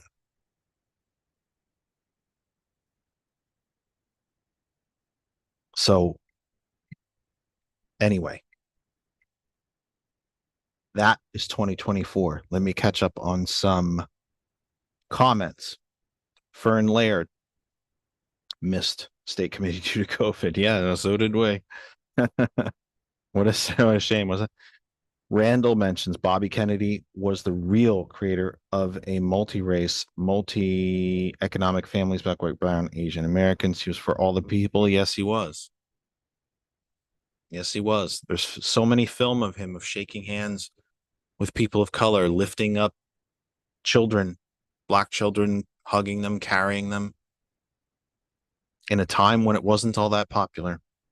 He went to visit Cesar Chavez and helped end the farm workers' strike.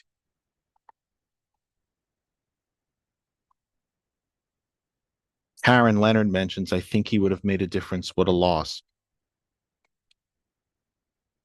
This nation would not be the nation that we are now. We would not have the deep divisions that we have now. We would not have trickle-down economics that we have now. We would not have the environmental damage that we have now if President Kennedy had not been assassinated. Vietnam, look, there are three main political reasons why people speculate that John Kennedy was murdered. He had made it after he was lied to as desperately as he was, as deeply as he was, the Bay of Pigs. President Kennedy told Bobby and other trusted advisors that he was going to make it a goal in a second term, not just to change the CIA, but to dismantle it, to end it. And while it is true that he had increased the number of trainers, they were called advisors at that point, American advisors in South Vietnam, he had come to the realization that Vietnam was going to be a disaster and he wanted out. And he wanted to raise the top marginal tax rate from 74% back to 91%. Any one of those three things would have been enough to have myriads of people that wanted to kill him. All three put together, our nation would be a fundamentally different place if President Kennedy had been able to stay alive and serve both terms. And then if Bobby had been elected either directly after him or years in between, we quite possibly wouldn't be able to recognize our nation now. The three big assassinations of the 60s, and I mean no disrespect to Malcolm X or Medgar Evers, but the three big assassinations of the 60s, President Kennedy, Bobby Kennedy, and Martin Luther King, changed the course of this planet. We still, as a nation, have not recovered from it. But it doesn't mean that we have to continue to suffer from it. Their messages, their words, their guidance is all still there. We need only listen. Is this all that we are? Are we the country that allows our fellow countrymen to starve? Are we the ones that allow the richest among us to stomp on all the rest of us and take everything we have?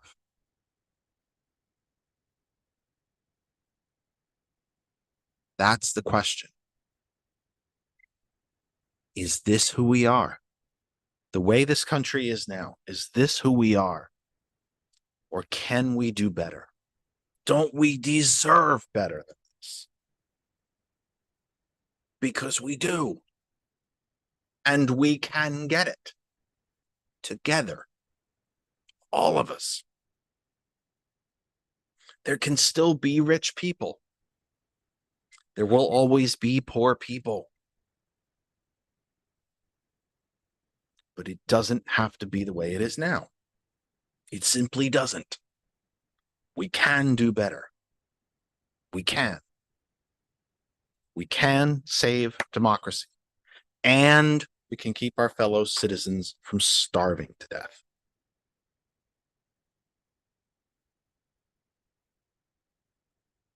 We can have people who innovate in education become rich from it while saving our public schools.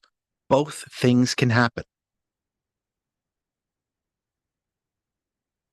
Let me get back to the comments.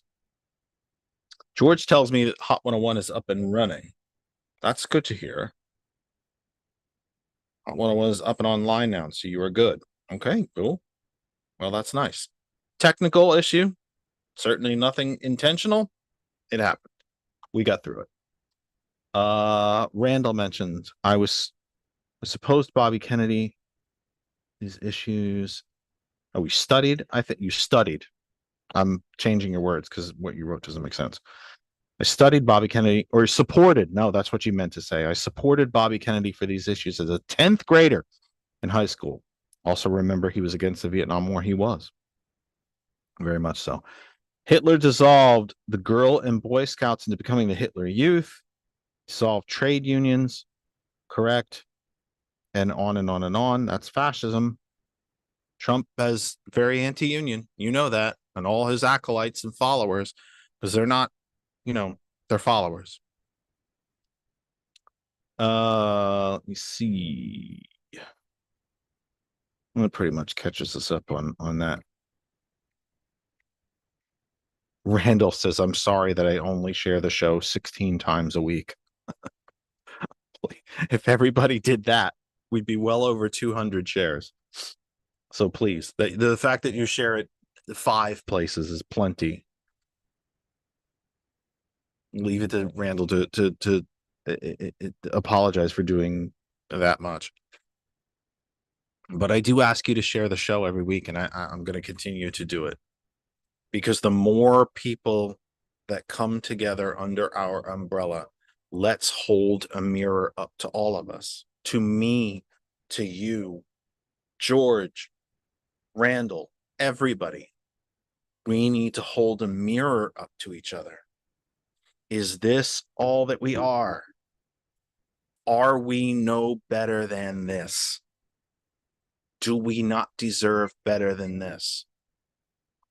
And you might think to yourself again, just to try to sum up this hour, how does that have anything to do with Bobby Kennedy's message? Democracies don't solve backward. Fascist dictatorships do not solve the problems of or answer the questions that Bobby Kennedy was asking us. Fascist dictatorships dominated by rich old white men do not feed poor Black, Hispanic, and Asian children. In fact, they don't feed poor white children. White children who have no public schools to go to work in factories for rich old white men.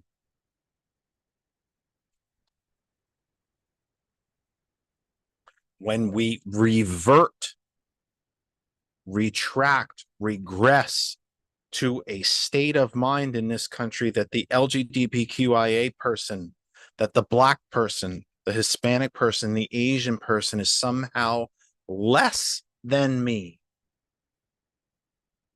Fascist dictatorships don't fix that problem. They exacerbate it. They make it worse. Democracies fix those problems, not dictatorships. Bobby Kennedy's questions are not merely questions of the past. They are salient and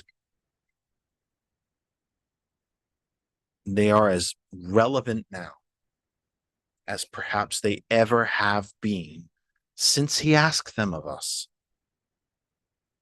And let's remember that when he was assassinated, he was going to be the Democratic nominee for president and would have been running against Richard Nixon, ironically, just as his brother had, and in all likelihood would have been president. So not only was he asking us these questions, we knew what the answers were deep in our heart. And we were going to send him to the White House with his answers and our answers.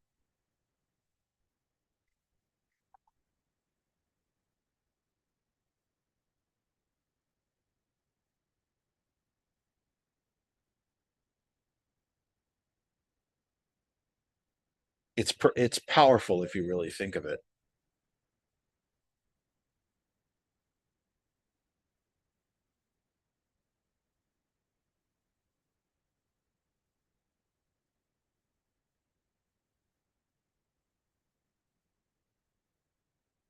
It's really powerful if you think about it.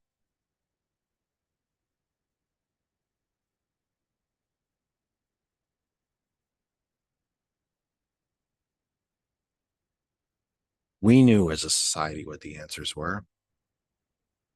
We knew the questions he was asking us. We were mature enough as a country and a society to answer them.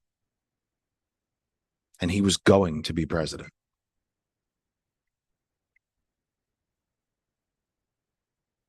Rather than defeat him at the polls, what was the easiest thing to do? Just kill him. Instead, we got 8 years of Richard Nixon. Well, 6 years. We got the beginnings of the foundations of trickle-down economics. We got the opening foundational movements of our entire industrial base to China, busting of unions,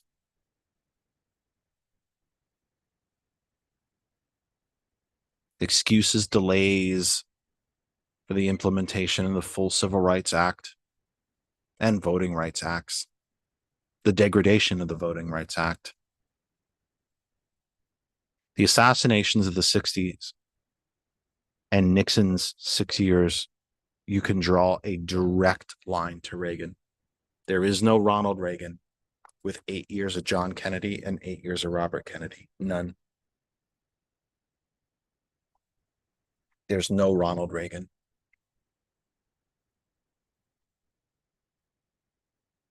Just doesn't, it wouldn't flow that way.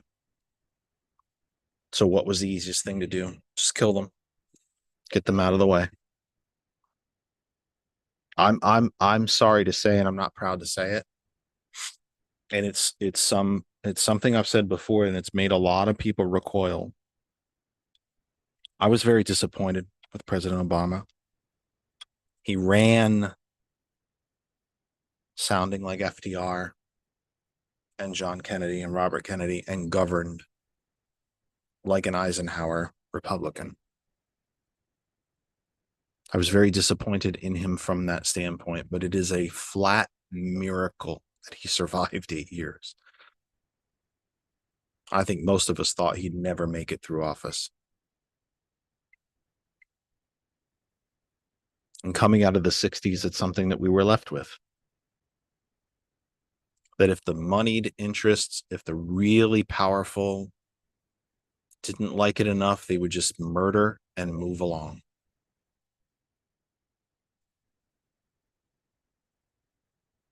(8:02) Eastern Time.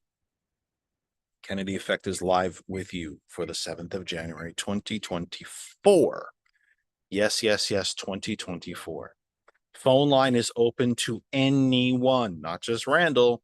It's always open to Randall, but it's open to everyone. 267 227-9189, 267-227-9189 is on your screen twice. And it's just sitting there. Very, very simple. You can call in and talk to us. Tell me about what we've talked about so far. Agree with me, disagree with me. Tell me I'm nuts. Tell me I'm spot on. Either way, the phone line is open for any of you. 267-227-9189. Wherever you are on Facebook, our home group page is That Other Side of Information. That is right on your screen as well.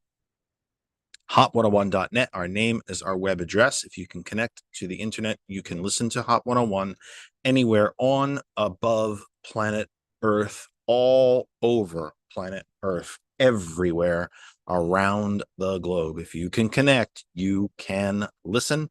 The TCP Media Group, also out of Lancaster, PA.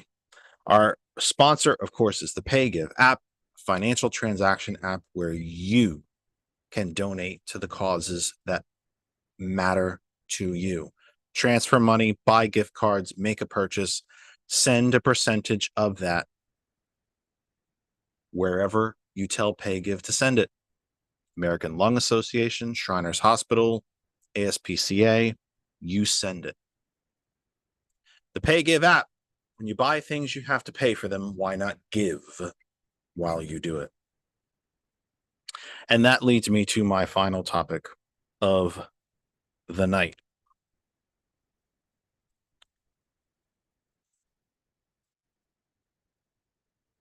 Yesterday was the third anniversary of the coup attempt, the insurrection, the January 6th storming of the Capitol.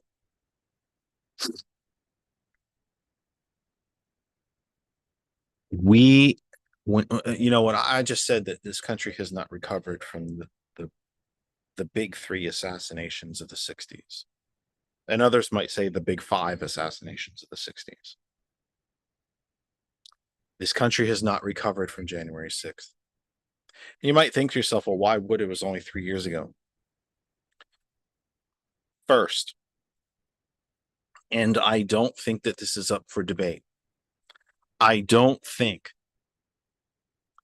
that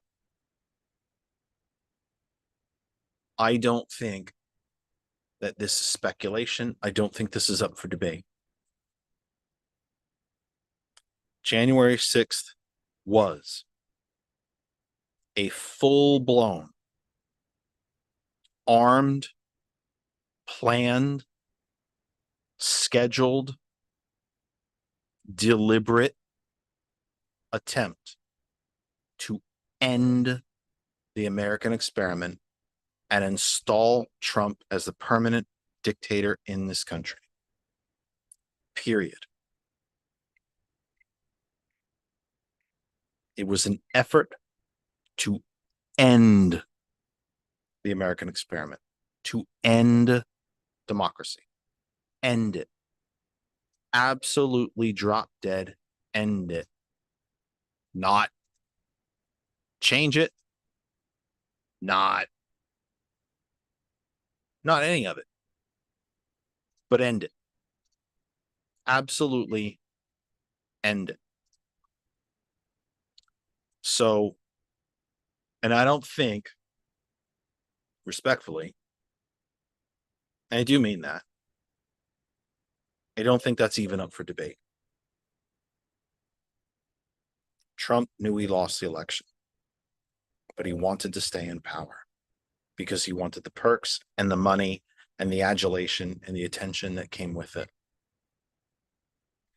You've heard 1,000 different times from probably 1,000 different people, Trump only cares about Trump. Well, you have to care about yourself over everything else a hell of a lot to end the entire pillar of understanding of a country to serve your own ego.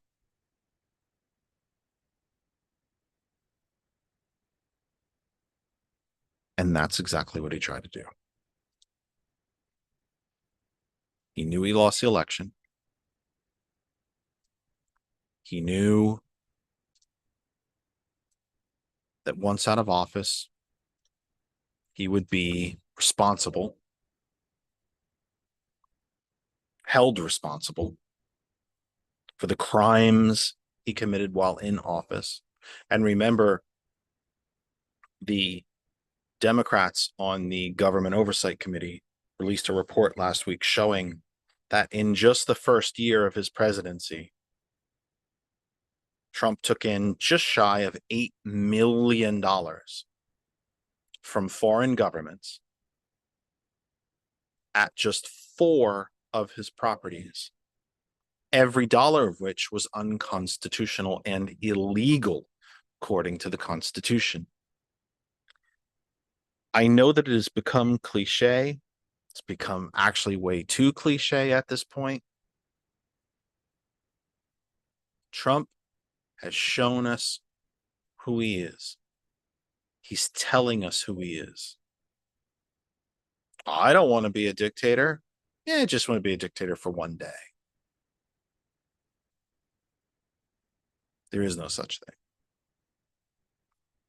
I think sections of the Constitution should be suspended to allow me to serve as president for as long as I feel like it and not have to be elected.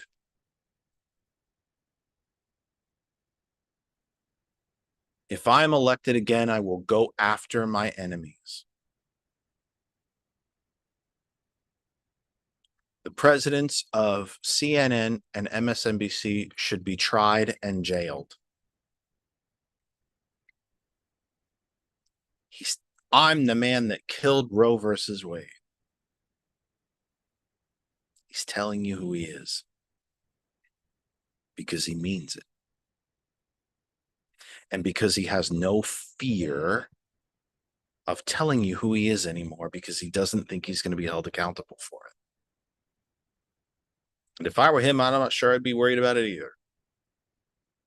Because despite the indictments, 4 indictments or on 91 separate counts,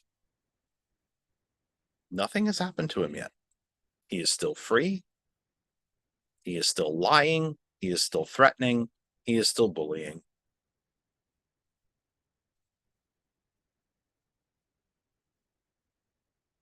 What does it take? Does it take the assassination of Jack Smith for us to wake up? Does it take the assassination of the 2 election workers in Georgia? Of Fonnie Willis? Does it take another insurrection? On January 6th of 2025, if, and I believe when, the second election of Joe Biden is certified, how many people will storm the Capitol? Will it be the 10,000 or so that did on January 6, 2021? Or will it be 50,000 this time? 100,000? 1 million?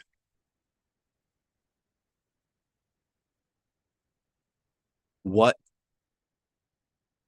will be next? And how does this lead back to what I was talking about with Bobby Kennedy? Because we have to ask ourselves these questions. Who are we? Is this how we settle things in this country? To bully, to scare, to intimidate, to threaten, to wave guns in your face? Is this how we settle political differences? When you have what I think is way too softly, by the way, almost cutely, MAGA Republicans, the fascist Republicans,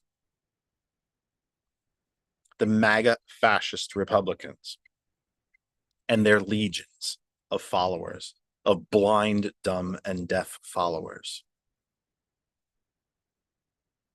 who have openly called for any self-identified Democrat to be thrown in a concentration camp. Is that who we are?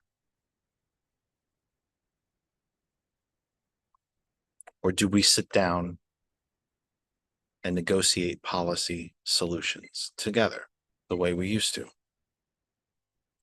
From the inception of the New Deal, after the Republican Great Depression in 1929 into the 30s, Republicans always hated the New Deal. They have, from the time they broke off from the Whig Party, been the party of big business. They have been the party of the rich.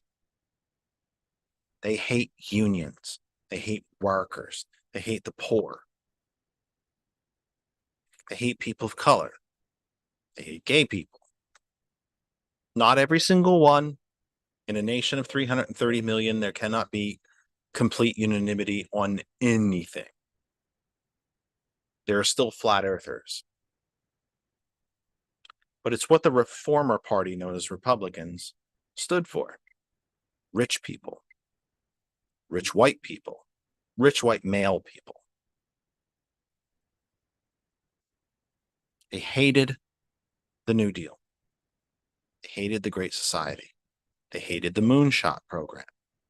They hated the Peace Corps. They loved the Korean War. They loved the Vietnam War.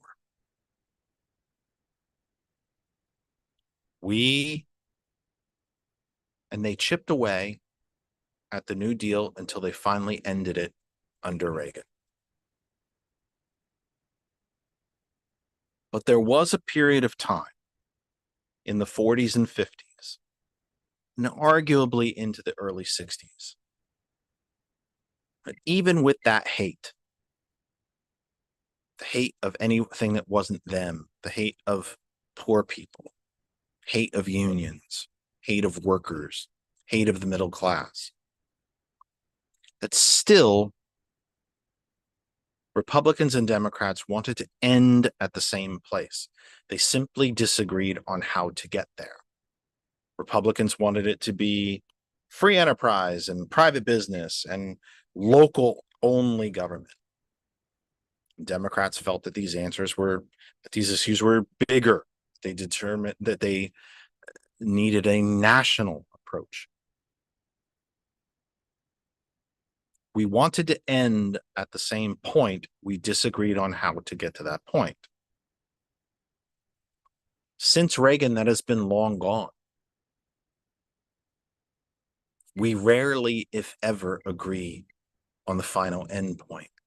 And we sure as hell, which makes it impossible to agree on how to get there if you cannot agree on where you want to go.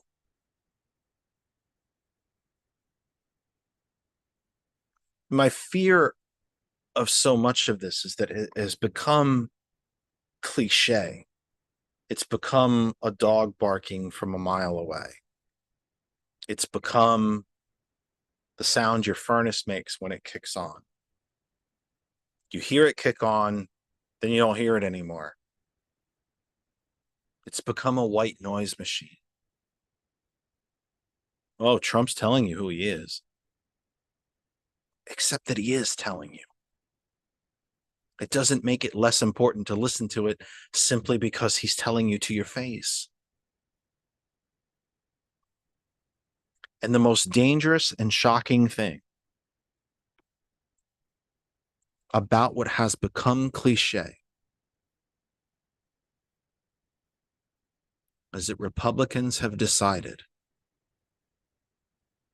the party structure, the elected officials, the billionaires that own them, and now about 40% of the base, the sheeple, have now decided that democracy is no longer necessary or convenient or wanted.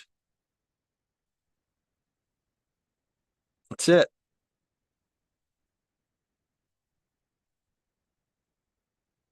And this is part of the question we have to ask ourselves this year, 2024.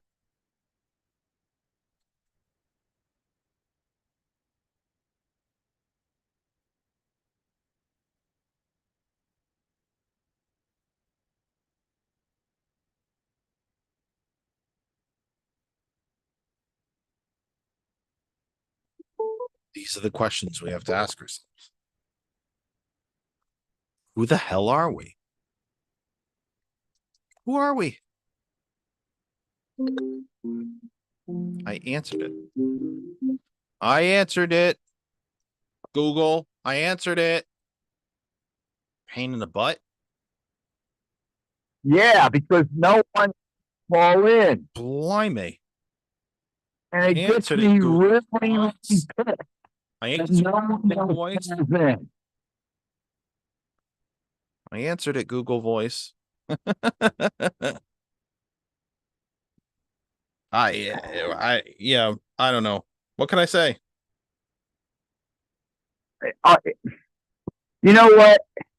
I know probably the vast majority of people that watch your vlog live, that stream it live during the week when they have time. They go back to YouTube to see old episodes. Yeah, most of us are not people. Most of us are rational, scientifically thinking people who know reality. And you know, the problem is when our country went from the expansion of the middle class in the 50s and 60s, when the middle class started to decline in 1968, by the way, statistically is when it started to decline. And it was definitely declining by 1972. That was all under Tricky Dick. That was all under the Republicans across this nation. And that's when the oligarchies of this country, starting with the big one then, the Koch brothers, and starting with the Waltons of, you know, that department store chain I refuse to name. I don't know if I would call it department store either. Yeah, exactly. I refuse to name. I never say the name of President 45. I just make reference. I just say, hey, President 45. You know, I never say his name because it's despicable. Those people are despicable. Those people, starting with Tricky Dick and leading up to Ronald Reagan to put the cherry on top of trickle down theory. Let me ask. Yeah. Let me ask you. You tell me. You tell me if I'm right. And you don't have to tell me I'm right if you don't think I'm right. Those three big assassins, because you lived through it. I was only a child. I was born in 69. I you know, it had all happened before I was born. I lived through the aftermath, obviously, but not when these things actually happened. This country is not the same country it was before those assassinations in the 60s. And we have never recovered. Never recovered. Would you agree with that? Or do you think I'm wrong? Absolutely. But I want to put a couple things onto that. Number one, I was like, let's see, 1960. I would have been 8 years old. But I was watching with my parents on our only black and white TV in this house over strictly airwaves. No cable yet.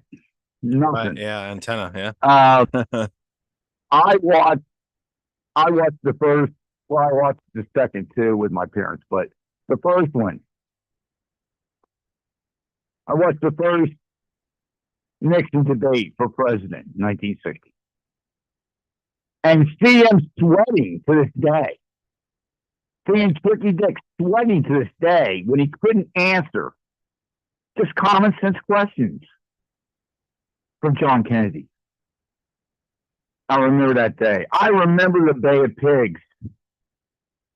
I remember much more the Cuban Missile Crisis because I lived in Wichita, Kansas.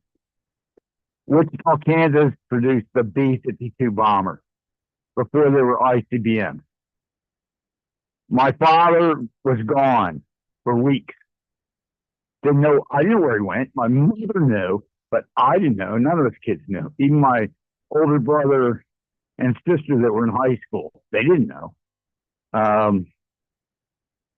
Yeah, he was going around to every SAT base with a work crew out of Wichita, Kansas, as crew chief to get every B-52 workable to run to start World War III over the Cuban Missile Crisis. And my father, before that even began, because he must have known he must have known somehow classified information because he started hand digging below our ranch house, a fallout shelter. So Which I hate to say probably Yeah. would not have helped you. when JFK was assassinated, I was out of school. And I cried. I watched it on TV. I cried with my mother and her girlfriend that were home. Because at that time, one person can make enough money to support a family middle class.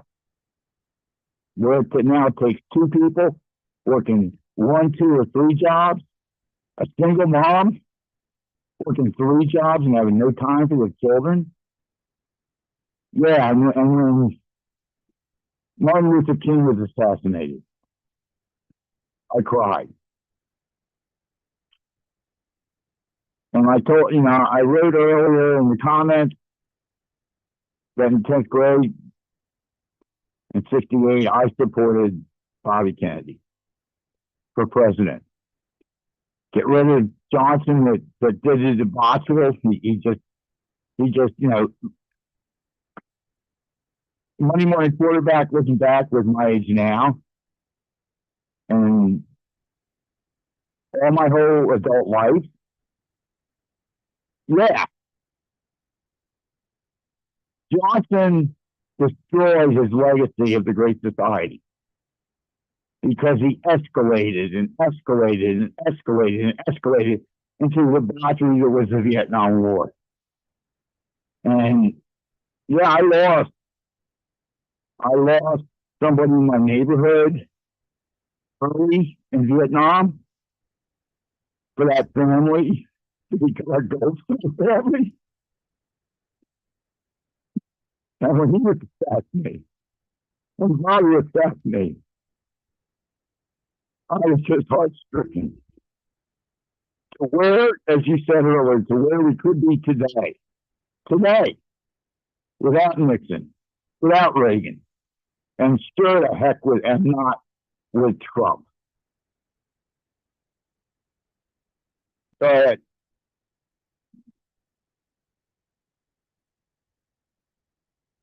I mean, I wish I knew what to say to it. I just think one of the very sad things about history is that once that history gets too far behind us, we do tend to forget it. And sadly,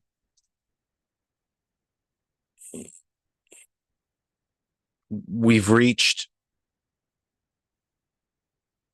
that with a lot of the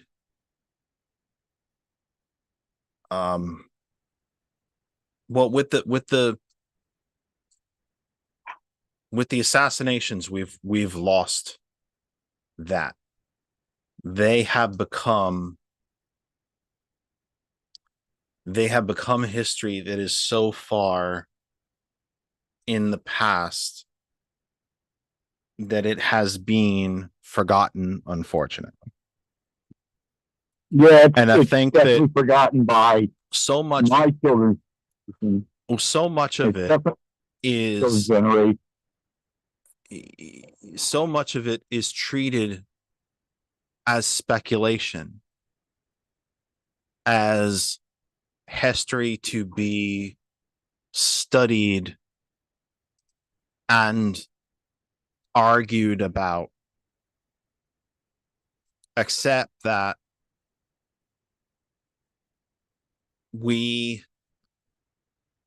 it's not speculation. It is a fact. It's known that President Kennedy wanted to end our involvement in Vietnam. He didn't want to change the CIA. He wanted to end it. And he didn't want to just raise taxes again. He wanted to raise them back to the original rate and actually admit to the American people that I was wrong in changing this in the first place. And Bobby had continued his assault on organized crime. So now you had 4 huge institutions: the wealthy, organized crime, the CIA, and the military industrial complex, all knowing that they could not change President Kennedy's mind. So if we can't change the policy, let's eliminate the person who's proposing the policy. And I think one of the big things that we take from the Bobby Kennedy documentary, again, it's called, Fern actually mentioned in the comments that she's watching it as well. Well, I encourage all of you to watch it. It's only 5 parts. So it's roughly 5 hours. They're each hour sections. I think, it could be plus or minus. One might be 48 minutes. One might be 65 minutes. But roughly speaking, you're talking about an hour per episode. A whole whopping 5 hours out of your life. Bobby Kennedy's 1968 presidential campaign, and to a lesser extent, his senatorial campaigns, but certainly his presidential campaign, really was a question to the American people. It was a series of questions. We are the richest nation on earth. We are the largest industrial nation on earth. We produce more goods than anyone. We ship more goods than anyone. We produce more food than we can eat.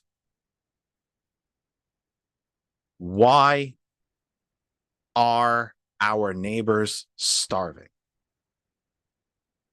Why can't young black kids go to school? Who are we as a country? Are we not better than this? It's not me. They're not my words. Well, I mean, they're my words because I'm paraphrasing the questions, but they're not my ideas. They're not new ideas. They're not radical ideas. They are not communist or socialist. They're common sense. By God, they're Christian questions. Do unto others. Feed the hungry. House the homeless. Clothe the naked. They are fundamental morals. Morals. Simple human morals. These are the questions. Bobby was holding up a mirror to us, asking us who we were, and asking us if we weren't any better than what we were showing. The question is the answer is that we are better than what we're showing, but we have to have the backbone to take it. And I don't mean take it violently. Never, ever, ever, ever violently. Never. Never. But there's more of us, damn it. There's more of us. It's simple mathematics. The richest 1% is still only 1%. We are the 99%. There's more of us. Even if you want to wipe out, write off the 40% of the fascist Republicans, there's still 60% of us who aren't. That's a majority. There's more of us. And we know better. We know better. We know what's right. We know right and wrong. We know democracy should exist. We know that 3 people should not be richer than the bottom 60% of the country. We know that that's fundamentally wrong. We know fascism is wrong. We know dictatorship is wrong. We know racism is wrong. We know hate against our neighbor because he happens to love another man is wrong. We know it is. There's more of us. But it's irrelevant if we are silent. Hell, we know trickle-down economics is wrong. History tells us that. And the majority of us is smart enough to know better. Even the fascist MAGA Republican base will tell you that rich people don't pay enough taxes. Well, maybe you could stop worrying about the black guy who lives next to you for 5 damn minutes and worry about the rich guy who really wants to kill you and really wants to take your job and your food and your kids' education. All of it. The 2 dimes that you can rub together, the rich guy thinks those are his dimes. So maybe the black family that moved in down the street really isn't the threat. Except that we have to make them the threat. The rich have to make them the threat. To keep you occupied while their hands are in your pocket. We are better than this. We are better than this. Bobby Kennedy asked us the questions. We knew the answers because he was going to be president. It's time for us to ask ourselves those questions again. Is this all that we are? To be complete serfs to the 1%? Is that all that we are?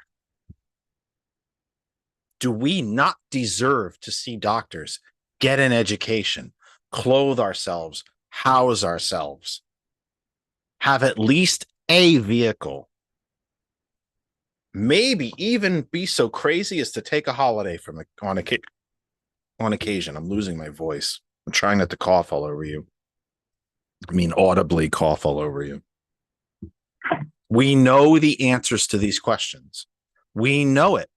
We're better than this, and we freaking know we're better than this. Now we simply have to take it back peaceably through dialogue, through the media, through campaigns, through candidates, and through voting. It's why they still fear us.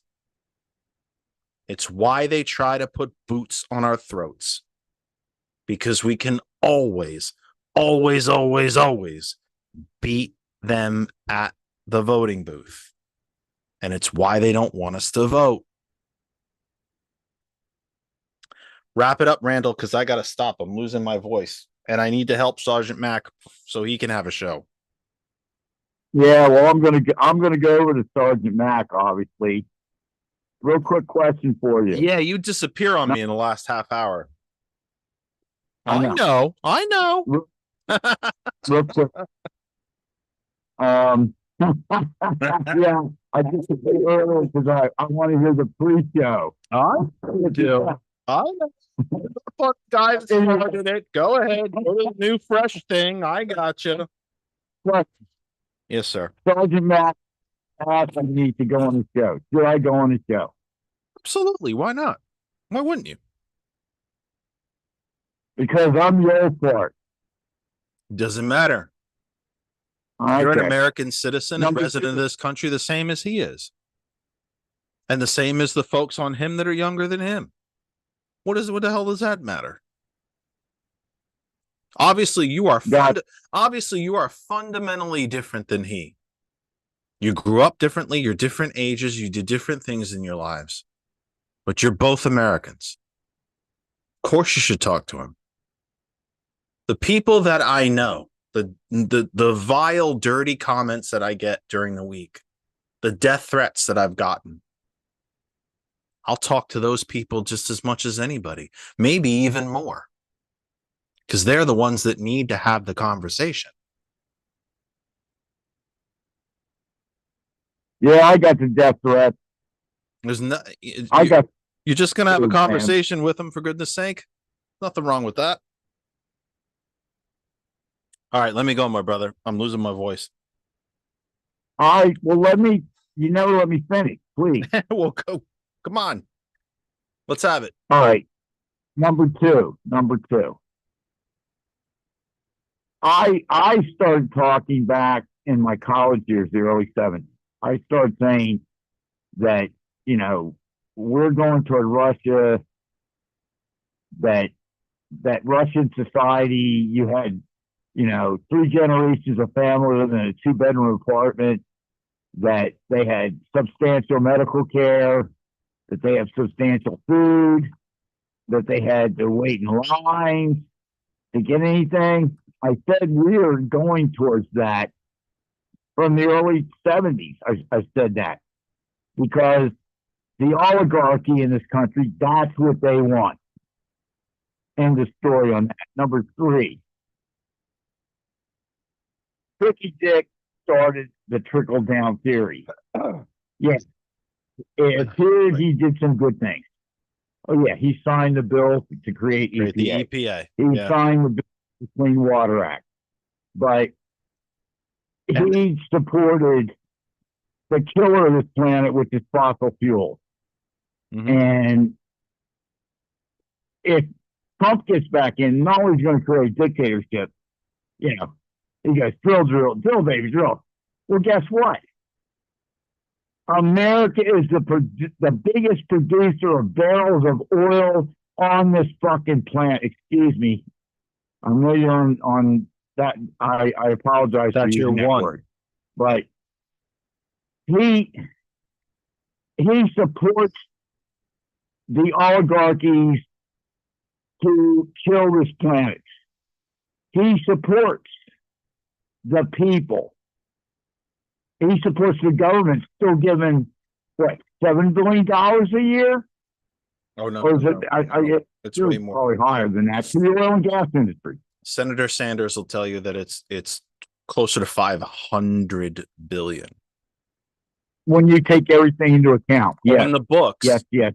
On the books, in the actual continuing spending resolutions, it's usually in the 50 billion per year range. The ancillary costs, including health, environmental damages, infrastructure that these companies don't pay toward, all of it, it's closer to 500 billion. Globally, it is over $5 trillion. And they don't pay the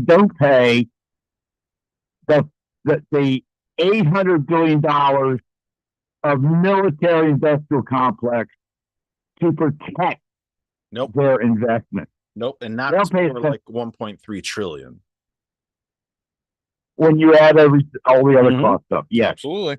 And number three point I want to make before I go. Ukraine has to be supported militarily, monetarily, because they are fighting against the aggressor.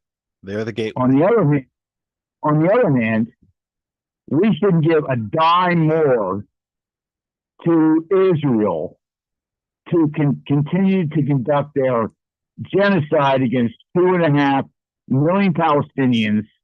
50% are children under the age of 18. We should not be giving a dime to Israel anymore for genocide against Palestinians. And with that, I'm going to let you go. Thanks, my brother. You have a great week. I'll talk to you next week. You got it. See you next week. Bye. Bye. Isn't that interesting the way that happened?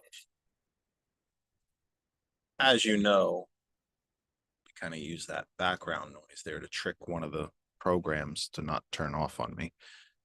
For whatever reason, Randall's call blacked it out, but whatever. It happens. It's been a little bit of a weird technical week.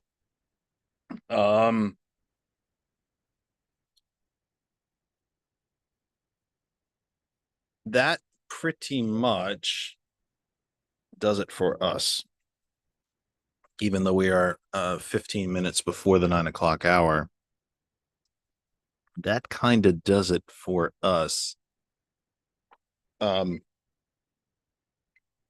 need to I think I might actually kind of need to eat something, believe it or not. And Sergeant Mack, of course, is coming up after us. Thomas, the Villain's View comes up at 9 p.m. Well, their pre-show, I believe, is on now, if I'm not mistaken.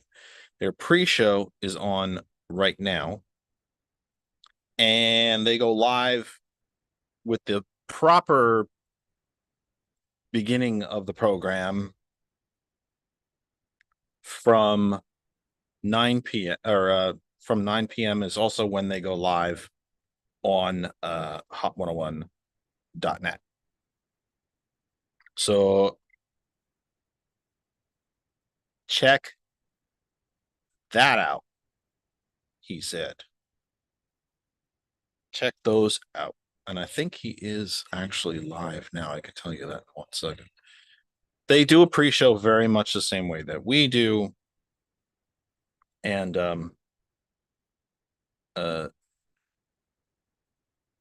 you know, kind of a primer, kind of talking informally while they get themselves together, and you know, very much like George and I do. And then they go properly live at 9. So they will be live from 9 p.m. And I believe, very much believe that you should check them out as well. They really do a great job.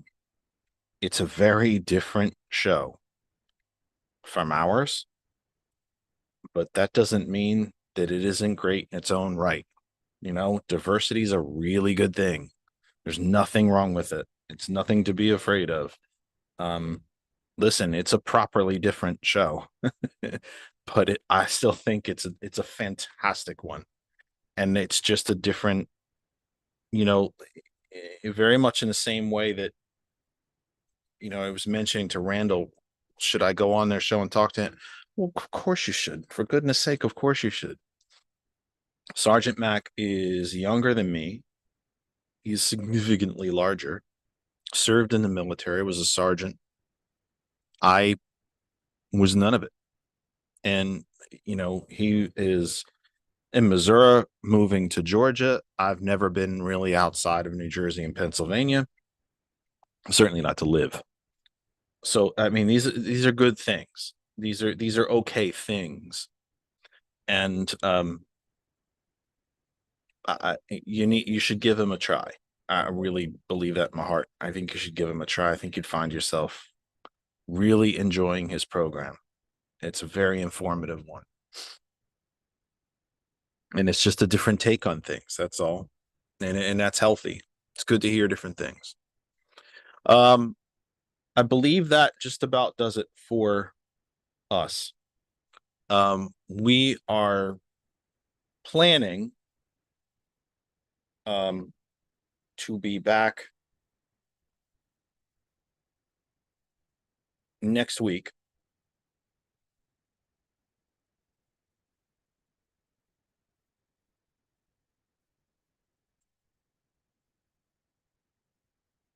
And that would be the 14th. I don't have a guest lined up. I don't. But I will work on it through the week. And you can, you know, we hope you'll be back with us. What can I say? We hope you'll be back with us. We will continue the conversation. I hope that you will think about the things that we have discussed here tonight and tell us what you think. We can keep this discussion going next week, even. It doesn't mean that we have to, we don't even have to have a whole new slew of topics if we don't wish. But we can keep this conversation going next week as well. So I think about what we've had to say tonight.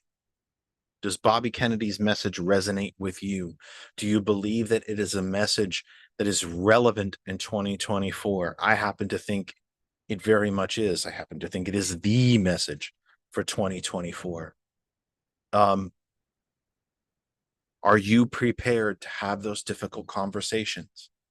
Are we prepared to hold a mirror up to our fellow Americans, even the MAGA fascist ones?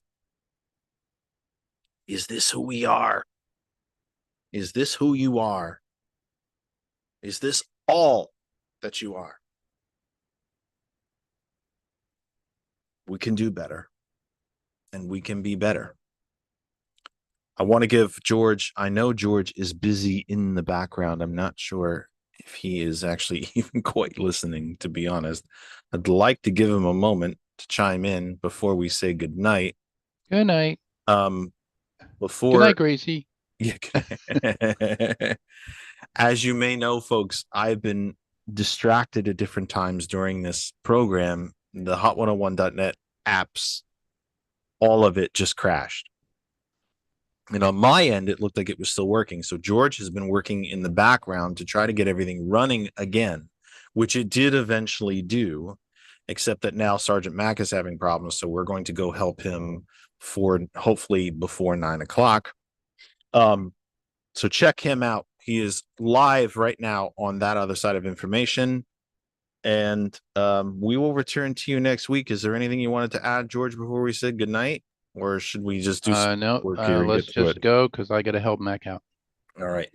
I will see you all next week. For everybody at the TCP group, Marquise, Whitney, Andrew, Taekwon, for everyone at hot101.net, DJ Lex, DJ Earl, and the entire hot101.net family, for the Kennedy Effect family, for George and Lynn Dare, for Kristen, and you can hear the dog again barking again downstairs, for Guy the cat, and for the newest, a video that I forgot to play. I will have to play it next week. For the newest Lehigh County Commissioner, Lehigh County, Pennsylvania, Allentown, and the surrounding county. Newest Commissioner, April Riddick. Kristen and I were really pleased, privileged enough to watch her get sworn in this week. April Riddick, who is responsible for this program as well. And of course, for me, Jeff Kennedy, we've done all the damage we can do. We will see you next week, January 14th, 6 p.m. I'll work on a guest, and if not, it's you and me. We'll talk to you next week. Have a wonderful, wonderful evening. Have a great week. Take care of yourselves.